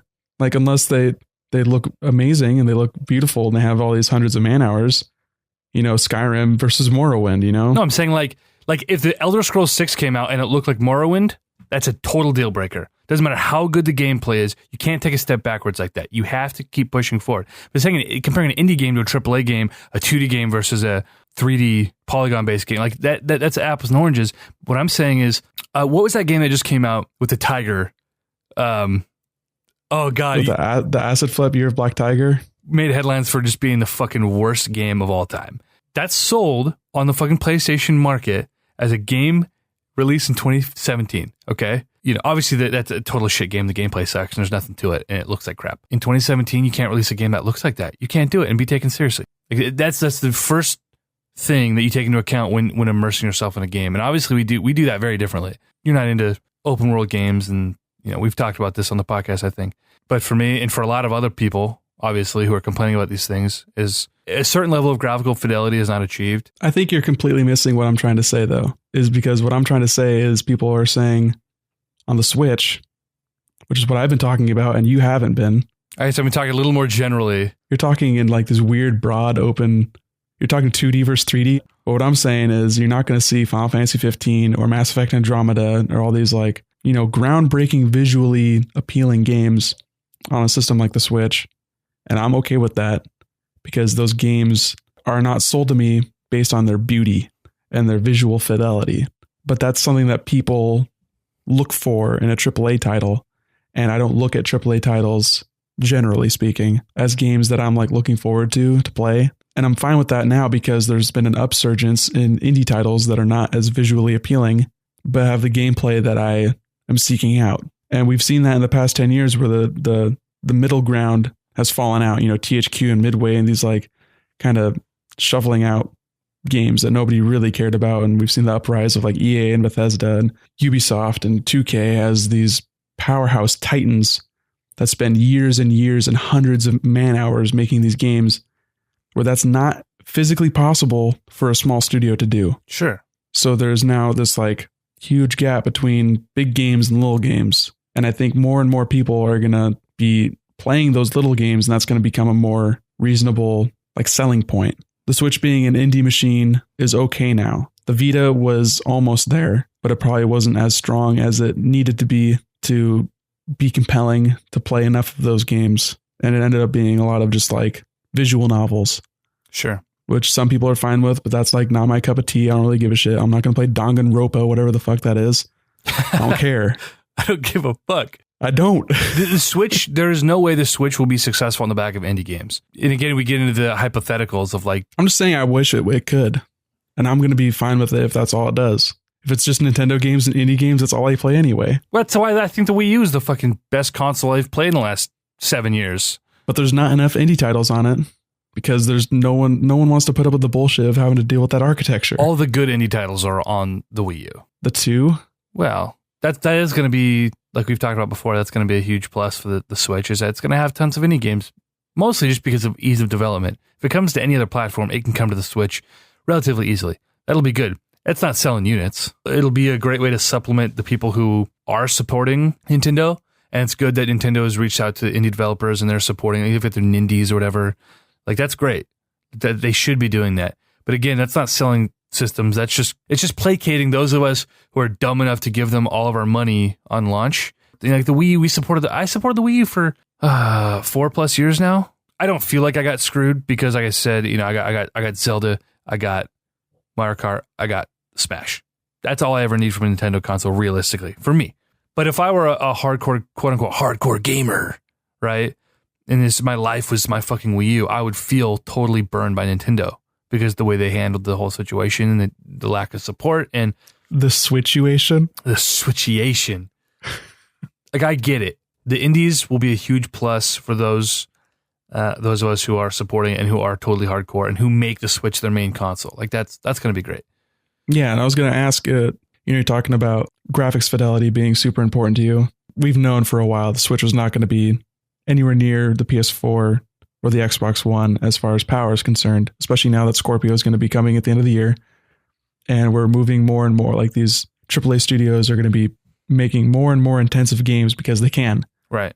If somehow Nintendo makes it compelling for these AAA developers to port to the Switch, it's going to have to be a downgraded port. Sure. And it's not going to look as good. Do you see yourself playing any AAA titles on the Switch in downgraded capacity? Do you see those games selling to someone who would buy a Switch? Even if like the same audience that the PS4 and the Xbox One has ended up somehow buying a Switch, and there was some reason, like the portability of it made it compelling, the LAN party kind of aspect of it made it compelling, which would make sense for like a game like Overwatch could sell on the Switch then if it was played in like a LAN capacity and esports kind of capacity. You're not going to have the same like online kind of infrastructure because you're not going to be always connected to the online. But something like that, there was a reasonable, game hierarchy support for the Switch. Like I wonder what the main thing keeping people from buying those games is. Is it just completely that it's a different like subsect of gamers, or is it because the developers don't give a shit and they sort of shovel off, oh, here's Madden for the 360, but ported over with like a new roster, so it's like a shittier version? Is it because the developers don't care enough to make a good game on the console, or is it because the people who own the console don't want the games? Like, I'm just trying to figure out, like, people are always saying, you need AAA support, but that has never really been the back that Nintendo has like lived on, Like, I just don't understand like why Nintendo consoles succeed or fail. I think it comes down explicitly to third-party support. But the GameCube didn't live. Like, that did not survive at all, and that had a lot of third-party support. So there's other aspects, like clearly, DVD player, but the GameCube outsold the Xbox, and the Xbox had a DVD player too. The Xbox was different because it was sort of a new player. Microsoft was a new player in the console game. I mean, Sony was still kind of a new player. It was their second console. The first console sold 100 million units, and Nintendo is the reason that console was successful. It was directly related to Nintendo's incompetence. Is the reason that the PS1 took off. And then the PS2 was built on the back of the PS1 and the fact that it was a cheap DVD player. So clearly you're saying that there's more than one thing that sells the console. Like, we've been over this, like, we've beat this drum a million times. So I'm trying to like look at it in a different light and see, people are saying the Switch is going to fail. I don't think it's going to fail. I don't think it's going to sell as badly as the Wii U. No, it should sell better than that. Based on purely the Switch just looks more appealing. There's been way better marketing. Marketing is huge. Like, getting people's eyes on a thing, right, is what makes them buy the thing. It's been everywhere. It's been absolutely everywhere. But we've been down this path before. And it's a cool looking thing. So like, there is a reasonable chance that we could see something like, not necessarily actually Titanfall 2. No, there's no chance of that because unless... I'm not saying Titanfall 2. I'm saying something like Titanfall 2. Maybe. But again, third-party developers are not going to push anything for this system unless this system comes out of the gates and just defies all expectations and sells tons of units. Oh, like the Wii? Because nobody was supporting the Wii after a couple of years, except for EA for Madden somehow. They get totally different because that was like a crappy console. Yeah, but that was a lot of people And the Switch, comparatively, is a crappy console. So no, but I'm saying, what does that say? What does that say about third-party developers that with a console that sold 110 million units, they still didn't want to develop for that? They still didn't want their game on that platform. Not all of them, but there are a lot of people who refused to develop for that system because it was a bad system. It was difficult to develop for. It was a downgrade from the current generation that they were working with.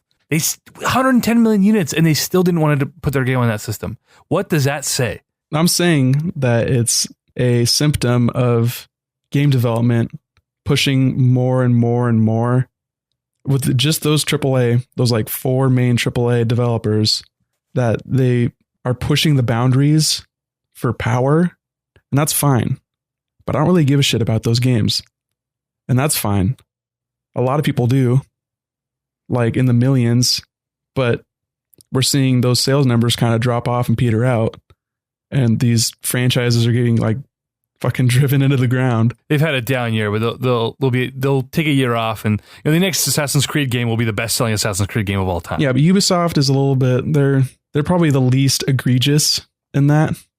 Sure. EA like shoveling out Battlefront, like that's kind of rough. That's kind of annoying. Right. Or the same Call of Duty coming out year after year after year is like, it's kind of whatever.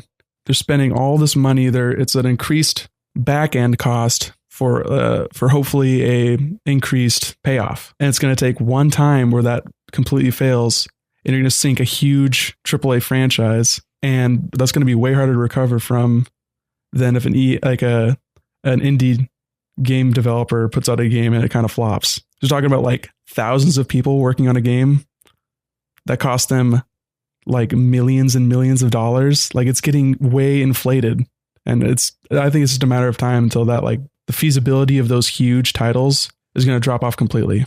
But again, you have to look at the profit that these companies are turning on, like, how much their software is selling for. They are making their money back on even the failures. All they got to do is sell 500,000 units and they've made their fucking budget back, which is not ideal. Like, you don't want to break even. Like, you want to make a huge profit. Like, sure. But I think on our end, looking at it, this got to come to an end soon, right? But for them, they're like, we had a down year. We still made hundreds of millions of dollars, like, even on our failures. Like, I don't think it's a concern for them. Going back to the third party thing, you can fail with third party, but there are exactly 0 cases where a console has succeeded without third party. GameCube had wonderful third party support, and that console still failed comparatively. But there were other reasons for that failure. Like I said, there was zero precedent for a console becoming a commercial success without third party support. That is the freaking death rattle, dude. Well, I wonder what you mean by total third party support, because every Nintendo handheld has been market like a comparatively huge success when you compare it to like the grand scheme of consoles, and I don't know if that's like a fair metric, but tons of third party support. What has been the real third party support, and like how is that markedly different from say the GameCube or like the Wii? Like, I want to see. I'm not like doubting you or anything. I'm trying to like wrap my mind around that. I mean, the Vita had great third-party support because that's the only one who have supported the Vita. Having third-party support doesn't mean you will be a success, but you will fail without the third-party support. You will fail. The Wii didn't fail. The Wii had third-party support. It wasn't stuff you and I cared about. And like after a while, the major AAA games weren't coming to the Wii, but it had plenty of third-party support. Yeah, but the Wii still sold really greatly. It sold real bigly. Real hugely. It was huge, the sales numbers. No, yeah, totally. In a lot of those games, but they're all like, again, marketed at, your aunt and my little brother. Yeah, so the Switch could potentially inhabit that same space. That's not ideal. The Wii sucked for games. Nintendo put out 6 good games, and the console fucking sucked. And that's why the Wii U failed. I don't want the Switch to occupy that space. I don't want that to happen. Do you like your 3DS? Do you like your Vita? I need it. I need the Switch to replace the 3DS and enjoy that success. I need it to. Because the Vita's only been sold to weebs. Sure. You love your Vita. I like my Vita. I think it's the best piece of handheld technology we've ever had. But I still only own 5 games for it, and most of them are indies. That's a whole separate issue. And that's why I don't like the Nintendo has stacked themselves up against consoles. Just replace your fucking handheld with this. This is the best handheld ever. Don't be reaching for the fucking stars, man. That's the whole problem with this whole fucking thing. We've talked about it a million times. It doesn't have to be just marketed as a handheld because it's not just a handheld. Because it's not good enough to be just one or just the other. Well, that's not true. I think this is purely as a handheld. This is no, it's not good enough to be just a handheld. The battery life sucks ass. After watching comparisons, I think the battery life does kind of suck, but after watching comparisons, the Switch has a better battery life than any of the 3DSs. Well, 3DS has always had a really bad battery. Doesn't matter. 60 million units, massive success. I'm totally on board with the Switch now as a handheld only. Yeah, but that was because I had third-party support, not because I had a good battery. Well, I mean, the battery was definitely a hindrance, but I'm saying the Switch could definitely be a handheld first, and then their only competition is themselves. But because they put themselves up against, the expectations have been set and been set by them. And that is where the issue is going to come when marketing to... I don't think that them saying it's a handheld and a console is going to have people really comparing it too heavily to the Xbox One or the PS4, because there's always going to have that in their mind where they can just pick it up and walk to the couch and curl up and play it in their lap. Again, where we totally disagree is I don't think that's compelling for the average consumer. It's compelling enough to sell 80 million handheld units in the current year. Sure. But again, those are like diehard dedicated gamers. If there's 80 million diehard dedicated gamers and they all buy a Switch, that's a great console. I don't think the Switch is, because of the way Nintendo has marketed it, because of some of the decisions they made with the hardware, I don't think this is going to be compelling to someone wanting to replace their 3DS. Because they're still selling games to those people who own 3DSs, but next year they're not going to be selling those games anymore because they're going to be selling them on the Switch. Yeah, so I guess we will see. Again, I just don't think the Switch is as compelling for someone who strictly wants a handheld experience. And there are steps Nintendo could have taken. Why? Because you can plug it into your TV also?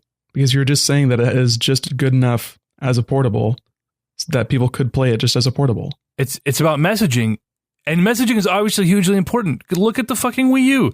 If messaging wasn't important, the Wii U would have been a success. Hugely.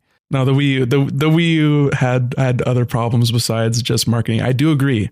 They shot themselves in the foot, and that 13 million number would probably be more likely a 25 million number, an Xbox One number, which up against the Xbox One and the PS4 would be a lot better. It's crazy that the PS4 is doing as well as it's doing. It's putting shame to everything else. 26 million units for the Xbox One should be like total runaway success. But because PS4 is doing historic numbers, it's just like, oh, Microsoft's sort of taking a shit over there. We go down this rabbit hole every time. We 4 podcasts, we've said the exact same shit. We have a whole list of things like new stuff we actually want to get to now that we're 2 hours in. We'll see what happens with the Switch, man. I think there are a lot of factors, like we've established. That's one of our mantras here on the Console Crusade is, we'll see what happens. I think precedent points to a bunch of negatives. Based on the first impressions of reviews, like the Switch, what it does really well. And that's awesome. And I am terribly excited for it. All right. Dude, yeah, even just like watching people like browse through the UI, it's like quick and snappy. It seems like it's going to be a really enjoyable user experience. Going back to the graphics and whatever, is I hope that Nintendo, they don't need this thing to be uber powerful to do what it needs to do, but they need to stay in their lane and treat the fucking machine for what it is. And I'm already seeing with Zelda where they want to push the graphics, they want to push the particle effects and the fucking how many blades of grass you have on the ground. Like they want to push all these things, but it doesn't have the power. So the trade-off is, okay, we have Jags and we've got Poppin' and we've got Stutter. Dial it back and just find that fucking happy medium where you are resting right in that sweet spot between power and performance. And right now they're not doing that. And I think that's only going to get worse as time goes on because they've put it in this tier with other home consoles that they feel like we have to hit the certain benchmark. Don't do that. Dial it back. I don't need my game to look all crazy. I just need it to run well. I need to not, don't break my immersion. And so that's my problem with them having thrown their hat in the ring with what a home console should do. Well, it's not like PS4 and Xbox One have never chugged with any game they play either. It's a problem I have with them too. Like, dial it back. I don't know why, but it's always the Pokemon games on 3DS are the only games I've noticed on a Nintendo console that really fucking struggle. Like they try so hard and they cannot keep up. And those games still look like fucking crap. They don't look that bad. They don't look that bad. Sun and Moon look like shit. It looks better than X and Y, and X and Y looks better than Black and White, and Black and White looks better than, historically, Pokemon games have never held their own. They haven't looked good since they moved off of sprites. Well, even then, they always like look at the third generation. Those games look so those fucking games look dated. beautiful. No, dude, they look so dated compared to what the Game Boy Advance was doing. No, okay, when you went from, so you played Red and Blue. Those games looked all right. It was a Game Boy game. You played Gold and Silver. It's like, wow, they had some color. It's Crystal, moving battle animation sprites. I mean, it's just it wiggling and like having a little seizure. I mean, there's an but, improvement there. It looked good. And then you go from that to Ruby Sapphire or Fire Red Leaf Green, and it's a huge improvement. There's weather. There's reflections in the water. Like, it is a huge, and it looks great. And you go back and it still looks great. And Dude, then you play the DS one. No, you go to the DS one and it's sprites mixed with like a weird like paper town, and it looks a little bit like chintzy and weird.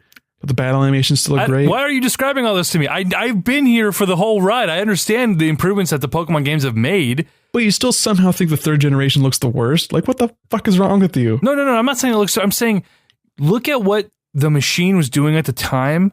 Pokemon has always been several steps back. How is that a step back from anything on the Game Boy Advance? Dude, the best games on the Game Boy Advance are just remakes of Super Nintendo games. Graphically, Pokemon comes nowhere near. Nowhere near. Ruby Sapphire, I mean, it looks like two different consoles at times. I'm trying to like understand what you're comparing it to. Like even going through some of our launch titles for Pocket Crusade. I swear to God. No, I'm not going to say Iridian. I'm not going to. I'm saying some of the games on launch are better looking. Army Men? No, Army Men look like shit. What about Rayman? Well, Rayman also look like shit. What about Earthworm Jim? Earthworm Jim looked good, but played terribly. Bad game. And it was a port. So bad game. So what game on launch? Castlevania? Because Castlevania did not look better than Pokemon. No, that was also pretty rough. Circle of the Moon had a good aesthetic, and I appreciated it, and it played well. But Pokemon definitely benefits from being tile-based and having the formula for a handheld version of it like set in stone from the start. Like, look at something like Golden Sun, or what was the Zelda game? Minish Cap? Minish Cap. Oh, Minish Cap is beautiful. I don't think Minish Cap looks better than Pokemon. I think actually a more sprite, like because Minish Cap was obviously sprites, but that was like that weird pseudo 3D, like almost like a Donkey Kong Country. Minish Cap? Where it was like, Minish Cap, yeah. No, I can look at screenshots real quick. It definitely had that kind of vibe. Like if it had like the real outlines and more like a Link's Awakening kind of sprite-based system, I think I would have liked that game maybe a little bit more. I don't know. I'm looking at it. It just looks like a really pretty Link to the Past. It looks like Mario and Luigi Superstar Saga, to be honest. Another game that is way better looking than the third gen Pokemon games. That's like an aesthetic thing. Maybe. It's not like it was pushing the hardware like, oh man, Mario's never looked this good. Finally you can do it. Whatever. I don't know how do we fucking do this? How do we do this? Well, you got mad about Ruby and Sapphire not being the greatest games. Greatest looking games. Or something. I don't know. You got mad and I shot you down. What the fuck ever. God damn Called it. you out. Well, how's this for a segue? Game Boy Advance games. We have no virtual console on the Switch at launch, which we speculated. Just like Wii U. Which, why? Justify it, Nick. The console wasn't ready. Why? Just do it. The infrastructure's already there. Why can't you just do it? Obviously, Nintendo doesn't say anything ever, but it's been speculated, rumored, whatever, that the same dudes that did the emulation for the NES Classic is working on the emulation for the Switch. I'm glad you brought this up, Nick. That sucks. NERD. That sucks. They've got a cool acronym that stands for nerd. Fuck those guys. The emulation on the NES Classic is terrible. People have been like accolading and being like, yo, this is way better than anything Nintendo's ever done before. Better than the 3DS, the Wii, and the Wii U. Not terribly high praise? How is that not terribly high praise? Because based on the baseline, that's above average. The baseline is the ROM or the emulators I've been using for almost 20 years. That's the fucking baseline. I'm saying for Nintendo, though. Because what you're doing is illegal. Well, whatever. If some asshole in his mom's basement can fucking program a better emulator than Nintendo and their billions of dollars, there's a serious problem here. I was playing the NES Classic last night, and I tried every different mode. I tried Pixel Perfect, I tried widescreen, I tried Scanline, whatever. The emulation sucks. So many graphical glitches and hitches and weird fucking things. Is it the emulator sucking or the game sucking? Because that sounds like that could easily be happening just because the game is not a great game. I played like 6 games last night, and it happened to every single one of them. The same, like, sprites disappearing and flashing, and and getting weird lines through them. Like, I was just thinking to myself, this is really not great emulation. The 3DS emulation, I think, was great. The Super Nintendo games ran flawlessly. But seriously, did those games ever do that in their original form? No. Are you sure? I'm playing Super Mario, or I'm playing Mario Bros, not Super Mario. Playing Mario Bros. I'm playing Donkey Kong Jr. Games that I have put many, many hours into. I'm seeing them do things I've never seen before. I'm just double checking because I've definitely played NES games where there was weird flashing and like sprites glitching out and shit. Things I've never seen before in Mario Bros. I've never seen it before. I'm running through this game, levels I've played 100 fucking times. And so I actually thought it was, maybe it's because of the widescreen. So if I put it into pixel perfect, it'll alleviate the issue. Not the case. I don't know. I thought the Super Nintendo emulation on 3DS was really good. I played Donkey Kong. I played Super Mario World, and played a little bit of Earthbound on the 3DS. And I had no issues whatsoever. One thing I wish they would fix is the slowdown in Earthbound is really, really bad. You know what I'm talking about? You get too many characters on screen. Oh, the chug is real. I never played it on, I don't have a new 3DS, so. No. Any version of the game. Never experienced that. Oh my God. This is why we can't talk graphics, is simple slowdown, man. More power to you. If that sort of thing gets past the filters there, like, that's good. That's one less thing to inhibit your experience. Or I just never experienced it. I mean, I played it on my laptop like 5 years ago, so it may have happened. I just don't remember. I wonder if that would have alleviated the problem. I remember reading reviews of Earthbound when that came out on Wii U, and that was the number one complaint, is like, there's no way they could have optimized this from the original experience. Like, why am I getting slowed down on an emulator? Yeah, the Wii U emulation was really bad. Of N64 specifically, which I actually didn't really notice that bad. People complained about like it being really dark, so I don't know. It wasn't the prettiest thing in the world, but it was only when like side by side, and even then I think it was just like my TV compensated for it. So no virtual console at launch then. At this point, I don't think it's a big deal. Like, it should be a big deal, but it's what we've come to expect. Now we've come to terms with the fact that this is a soft launch, and we're beta testing this entire experience so that it's ready come December, right?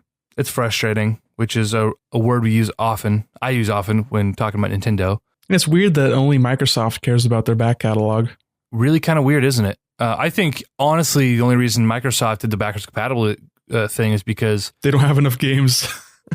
That's true. They have no exclusives anymore. But they were losing the console war, and we had to do something to bring the last gen into the fold. Yeah, even Nintendo losing the console war so badly, they can't even get themselves to make themselves a good emulator and put out more games and work out more deals with third parties. Even like their old games, like you're never going to see another Sega game on Virtual Console. Another way that they're out of touch, and goes to show that they just have a fundamental sort of misunderstanding of what their fans want. There's no reason not to do these things, and there's every reason to do them. Well, like you've said that their fans aren't enough. My own argument's coming back to bite me in the ass. You're right. Their fans aren't enough. So they have to expand, and Virtual Console is not bringing new people in. So I get that that's not like a priority for them. You can't take any steps backward. You've got to placate your current audience. You can't take things away from them. You can't take things away from them if you never give it to them in the first place. Oh my God. Bad meme. It's true, though. It's so true. It's unfortunate. It really seemed like that would be an easy win for them. I can only imagine the margin of profit on Virtual Consoles is very high for how much work they have to put in to actually get them there. At least you'd think. But I also hope that this is just a sign that they're putting the work in beforehand so it's not shitty later on. Right. And I would assume that it's going to be built into their online infrastructure, since they're talking about, you have your free monthly game that you can play online, and that maybe there's like some sort of more work they have to do. Yeah. I don't know. Well, that's enough about that nonsense. Something interesting that I wanted to bring up for a few reasons. I'll get to that here in a minute. We had a Japan exclusive game announced for the Switch. It's going to be handheld only. I think it's called Voez. I think it's a rhythm simulator, something or another. Right? Yeah, some sort of rhythm game. Something weird. Sort of raise a few interesting questions. If we're getting handheld only games, are we going to get TV only games? I doubt it. My number one reason is that this is a mobile port from a phone. So, but it could be setting a precedent for... What, for a real developer? Well, right. Oh, Burn. Shots fired. I wrecked your rhythm game, Japan. Deal with it. It just seems like sort of a weird thing, and the fact that I think it's setting precedent in a number of ways. First off, we're getting mobile ports to the Switch. Makes sense. And this could get me on another tangent about how if Nintendo, if they did everything right, the Switch could be such a success outside of just the video game market. Like, the Switch is such a great little tablet. Imagine if this thing was like, had internet browser functionality, and it could replace Kindle, it could replace iPads for most people. It could, it's like, it could be the perfect all-in-one tablet with real game controls. But they're not going down that route. And I think if they decide to, it'll be too late. Yeah, if that's an afterthought, that'd be fine. I would be okay with that. As long as it doesn't hinder my experience playing Nintendo games, do whatever the fuck you want with it. I don't see how it could, though. How could it? I mean, how did motion controls hinder the Wii from being a dedicated gaming console? Because they never released a real controller. Like, that's why. And they had to justify the motion control. Right. It's why I was kind of hesitant and like worried that they have motion controls in the Joy-Cons, but I've yet to see evidence one way or the other that that's going to be like a bad thing. That's why the gamepad made the Wii U a worse console, because they had to try and somehow make that thing worthwhile. Trying to continually justify it when it was like, all right, it was an experiment that didn't work. Just make a regular game. It has the same buttons as every other console. Just make a regular game. But they couldn't, because they're like, well, we got this weird TV that you hold. So the only reason that could be a bad thing is if they leaned into it too hard, which I'm glad they're not, but it is a door that is still open for them. I guess that's all just an eventuality. I think if Nintendo wants to occupy in any legitimate way this sort of weird hybrid, is it a tablet, is it a handheld, is it a console, like this weird space that doesn't really exist. The saying, jack of all trades, master of none, whatever. I think it's fine to do everything well enough, but they aren't doing enough right now well enough. Like, they don't need to be perfect in any aspect. They just need to be able to do all of it well enough. And right now, there's so much that it's not doing, and it's not doing on launch, and it may never do, that it's again, to sort of be appealing to a widespread market, not just us. And obviously, we still like it enough based on its merits alone that we both have kept our pre-orders. Oh yeah. What could possibly happen between now and launch that would make me want to cancel my pre-order on Nintendo's end? I don't know. They've checked enough boxes for me. Yeah. Nintendo makes good games, so I'll support them. Back to what you're saying about this mobile game being announced for Switch, reminded me of a point that I made to you before that I don't remember if we recorded or not. It was basically that I think that there is a distinct possibility that we see portable only games, but only because that doesn't detract from your experience in any like realistic way. Right. Because there's pretty much no case in which you cannot play it portably. Like, even if you're at home, you can play it portably. So it's just a matter of, oh no, I have to get up and go pick up the Switch to play this mobile game. Like, that's not a huge detractor in the grand scheme of things. But I don't think that lends credence to there ever being a docked only mode, unless it was like a game that you can play outside the dock, but only one like aspect of the game is available when it's docked, like a multiplayer kind of thing. Instead of there being like a tabletop mode, you can only play it while it's docked because it can't muster up enough power to do the split screen justice, something like that. Makes sense. But that wouldn't be a detractor, right, in my opinion. Oh, I certainly hope that there aren't going to be any TV only exclusive games. There's no reason other than, I think, laziness on the developer's part. Right. Trying to optimize something for a handheld only. And I think that's something we could probably see just based on the laziness we've seen between PS4 and PS Pro. Like, developers don't want to have to fragment their resources into developing multiple iterations of a game. Yeah, dude, that's such a bummer, man. Like, it reflects poorly on the developer, it reflects poorly on the console, and then the consumer don't like it either. Like, nobody wins in that scenario, and that's just, that fucking sucks. That's something that we will see how it plays out with the Switch, but could be a huge issue, or it could be a total non-issue. Yeah, I'm hoping that there's no barriers or walls between making it work well in handheld and on the TV. I hope this means that Mario Maker totally, like, with full touchscreen functionality. That'd be great. I would love to see that. I hope Nintendo doesn't decide. There's a precedent for them coming out and they could say, well, we didn't want there to be any sort of disconnect between how the player plays, so we decided to just scrap touchscreen functionality altogether. I mean, see Mario Maker for 3DS. Like, totally makes no sense. Look at Zelda. Breath of the Wild has no touchscreen controls. You can't even navigate a menu with a touchscreen. Yeah, it's weird. Why is that? You can do that in Mario Kart 8 Deluxe. Sort of a frustrating thing, and that's this. Nintendo will probably address it, and they'll probably have some bullshit like, well, we didn't want to confuse the player into thinking that there was touchscreen functionality within the game. Like, no, you're not confusing anybody. How come I can press the menu, but I can't control Link with the touchscreen? Like, you know what I'm saying? How they've come out and they'll give these bullshit fucking I reasons. know. It's like, dude, shut up with that crap. How hard would it have been to implement touchscreen controls so I can navigate my menu with my finger? Like, come on. No, it's part of the first DLC.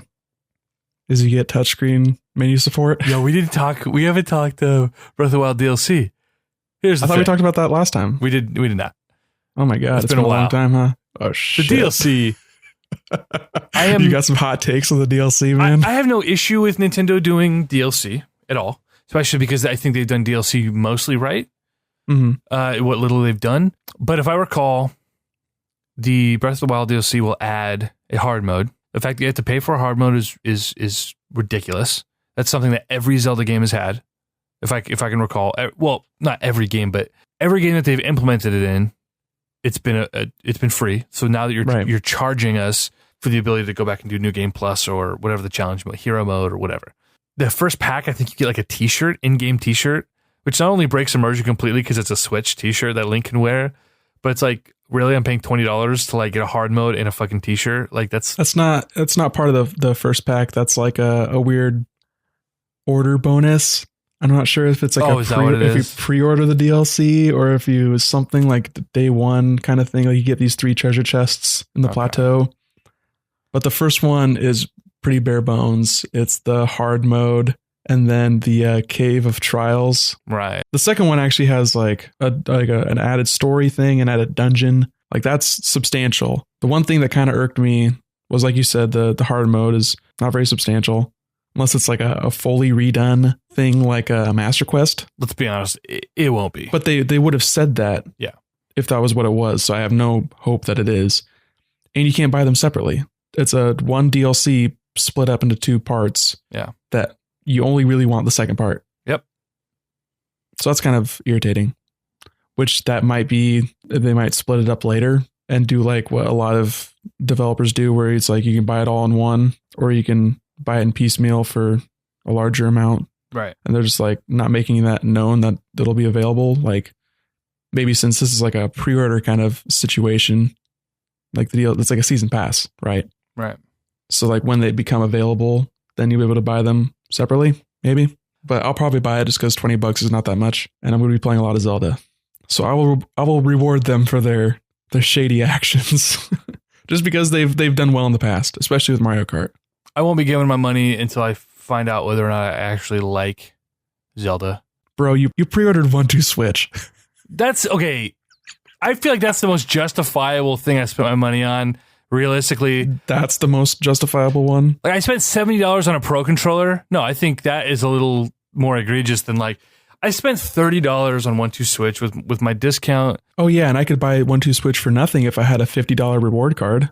This is the one thing that takes advantage of the Joy-Cons, which is apparently the biggest deal about the Switch. This is like all the rage. That is the one thing I actually want to play 1-2 Switch for, is to check out the HD Rumble. Right. Everything about the Joy-Con I want to experience, and 1-2 Switch is the only way to do it. You know what that means? What's that mean? It means the Switch has HDR. You just blew my mind. They can market that. Switch, HDR compatible. Watch, Scorpio comes out, it's got 4K Rumble. 4K Rumble. Dude. I love hardware jokes. They're the worst. It's got all the acronyms that you'll ever need. Well, no, how else would you experience any of that without 1-2 Switch? Well, it's going to be in Fast RMX, which I'll probably end up buying, actually. That's now confirmed launch title. I will also probably buy. Wish I had a physical release, but... really wish. I'm not articulating what I want to say, but dude, Shovel Knight, do I want to buy that again? Not digitally. I'm going to get all of Shovel Knight on Steam, but it's coming to Switch first. The Spectre of Torment is coming to Switch first. Who cares? Nobody, especially me. Yeah, who cares? But it's like, it's cool that Nintendo's working with Yacht Club. That makes me stoked for the possibility of Shovel Knight and Smash or some sort of crossover. I don't know. Like, that'd be nice. That'd be great. But I'm not going to go out. I'm not buying Shovel Knight again digitally. I own it physically on PlayStation, Wii, and 3DS. Trust me, I would definitely add it. Vita? I do not own Vita, no. I would definitely buy it on Switch if it got a physical release. But the fact that I'm not, and the fact that the Joy-Cons don't have a D-pad, I have absolutely zero reason to want to buy on the Switch. Oh yeah, I'm waiting for there to be a D-pad Joy-Con. I think that's the only time I would buy a Joy-Con. Mostly get like a pack in, like if in the future you can spend like $100 to get both Joy-Cons and like 1-2 Switch. I might do that. I think 1-2 Switch is not going to be a game that you will be able to justify owning. I think one of us needs to own it. It'll be you because you are irresponsible with your money. Yep. And here's the thing. You and I and Sam, my buddy Sam, who also has a Switch pre-order, we're going to have a fucking blast with 1-2 Switch. I don't know where we're doing this, but Thursday night at midnight, we're picking up our Switches.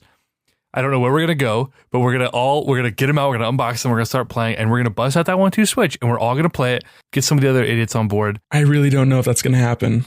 I don't know if you're going to be able to peel Sam away from Zelda. Fair enough. You and I are going to play 1-2 Switch. And I don't know if you're going to be able to peel me away from Zelda. Yo, I spent $30 on 1-2 Switch. Someone's playing this fucking game with me. Bro, you can spend $30 on 1-2 Switch and wait 2 weeks for me to play the game into submission. I thought it's a launch experience. I don't want to just dive into Zelda with headphones in. Come on, dude. Doesn't have to be headphones. I'm only in town for fucking 24 hours. 1-2 Switch to me, and then you have all weekend to fucking play Zelda. Wait, are you taking work off on Thursday night? Are you kidding me? Okay, stupid question. Nice. So excited. Did you see the fucking Zelda amiibo? Like I asked you earlier, but they dug up like some game code in Breath of the Wild. Some data mining? Yeah, dude. The game code. They found out that there's a potential 30th anniversary amiibo for a Skyward Sword, Majora's Mask, and Twilight Princess version of Link to sit alongside the Wind Waker version, the Ocarina version, and the new Bowmaster Link. Bowflex. Bowflex. Chuck Norris Link. I was wondering, because 30th anniversary, it's like a little late for that now. It's been 31 years. It's the 30th anniversary of the 1 year anniversary of Zelda. You could market that.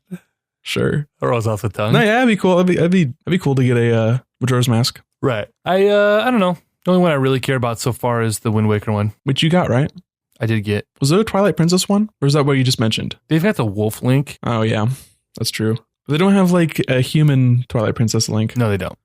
Which is what I'm assuming this probably refers to. So that'd be cool just to get all the different links. Like that'd be really cool. All they'd have left to do is to do the one with the the weird Minish Cap with Eslo?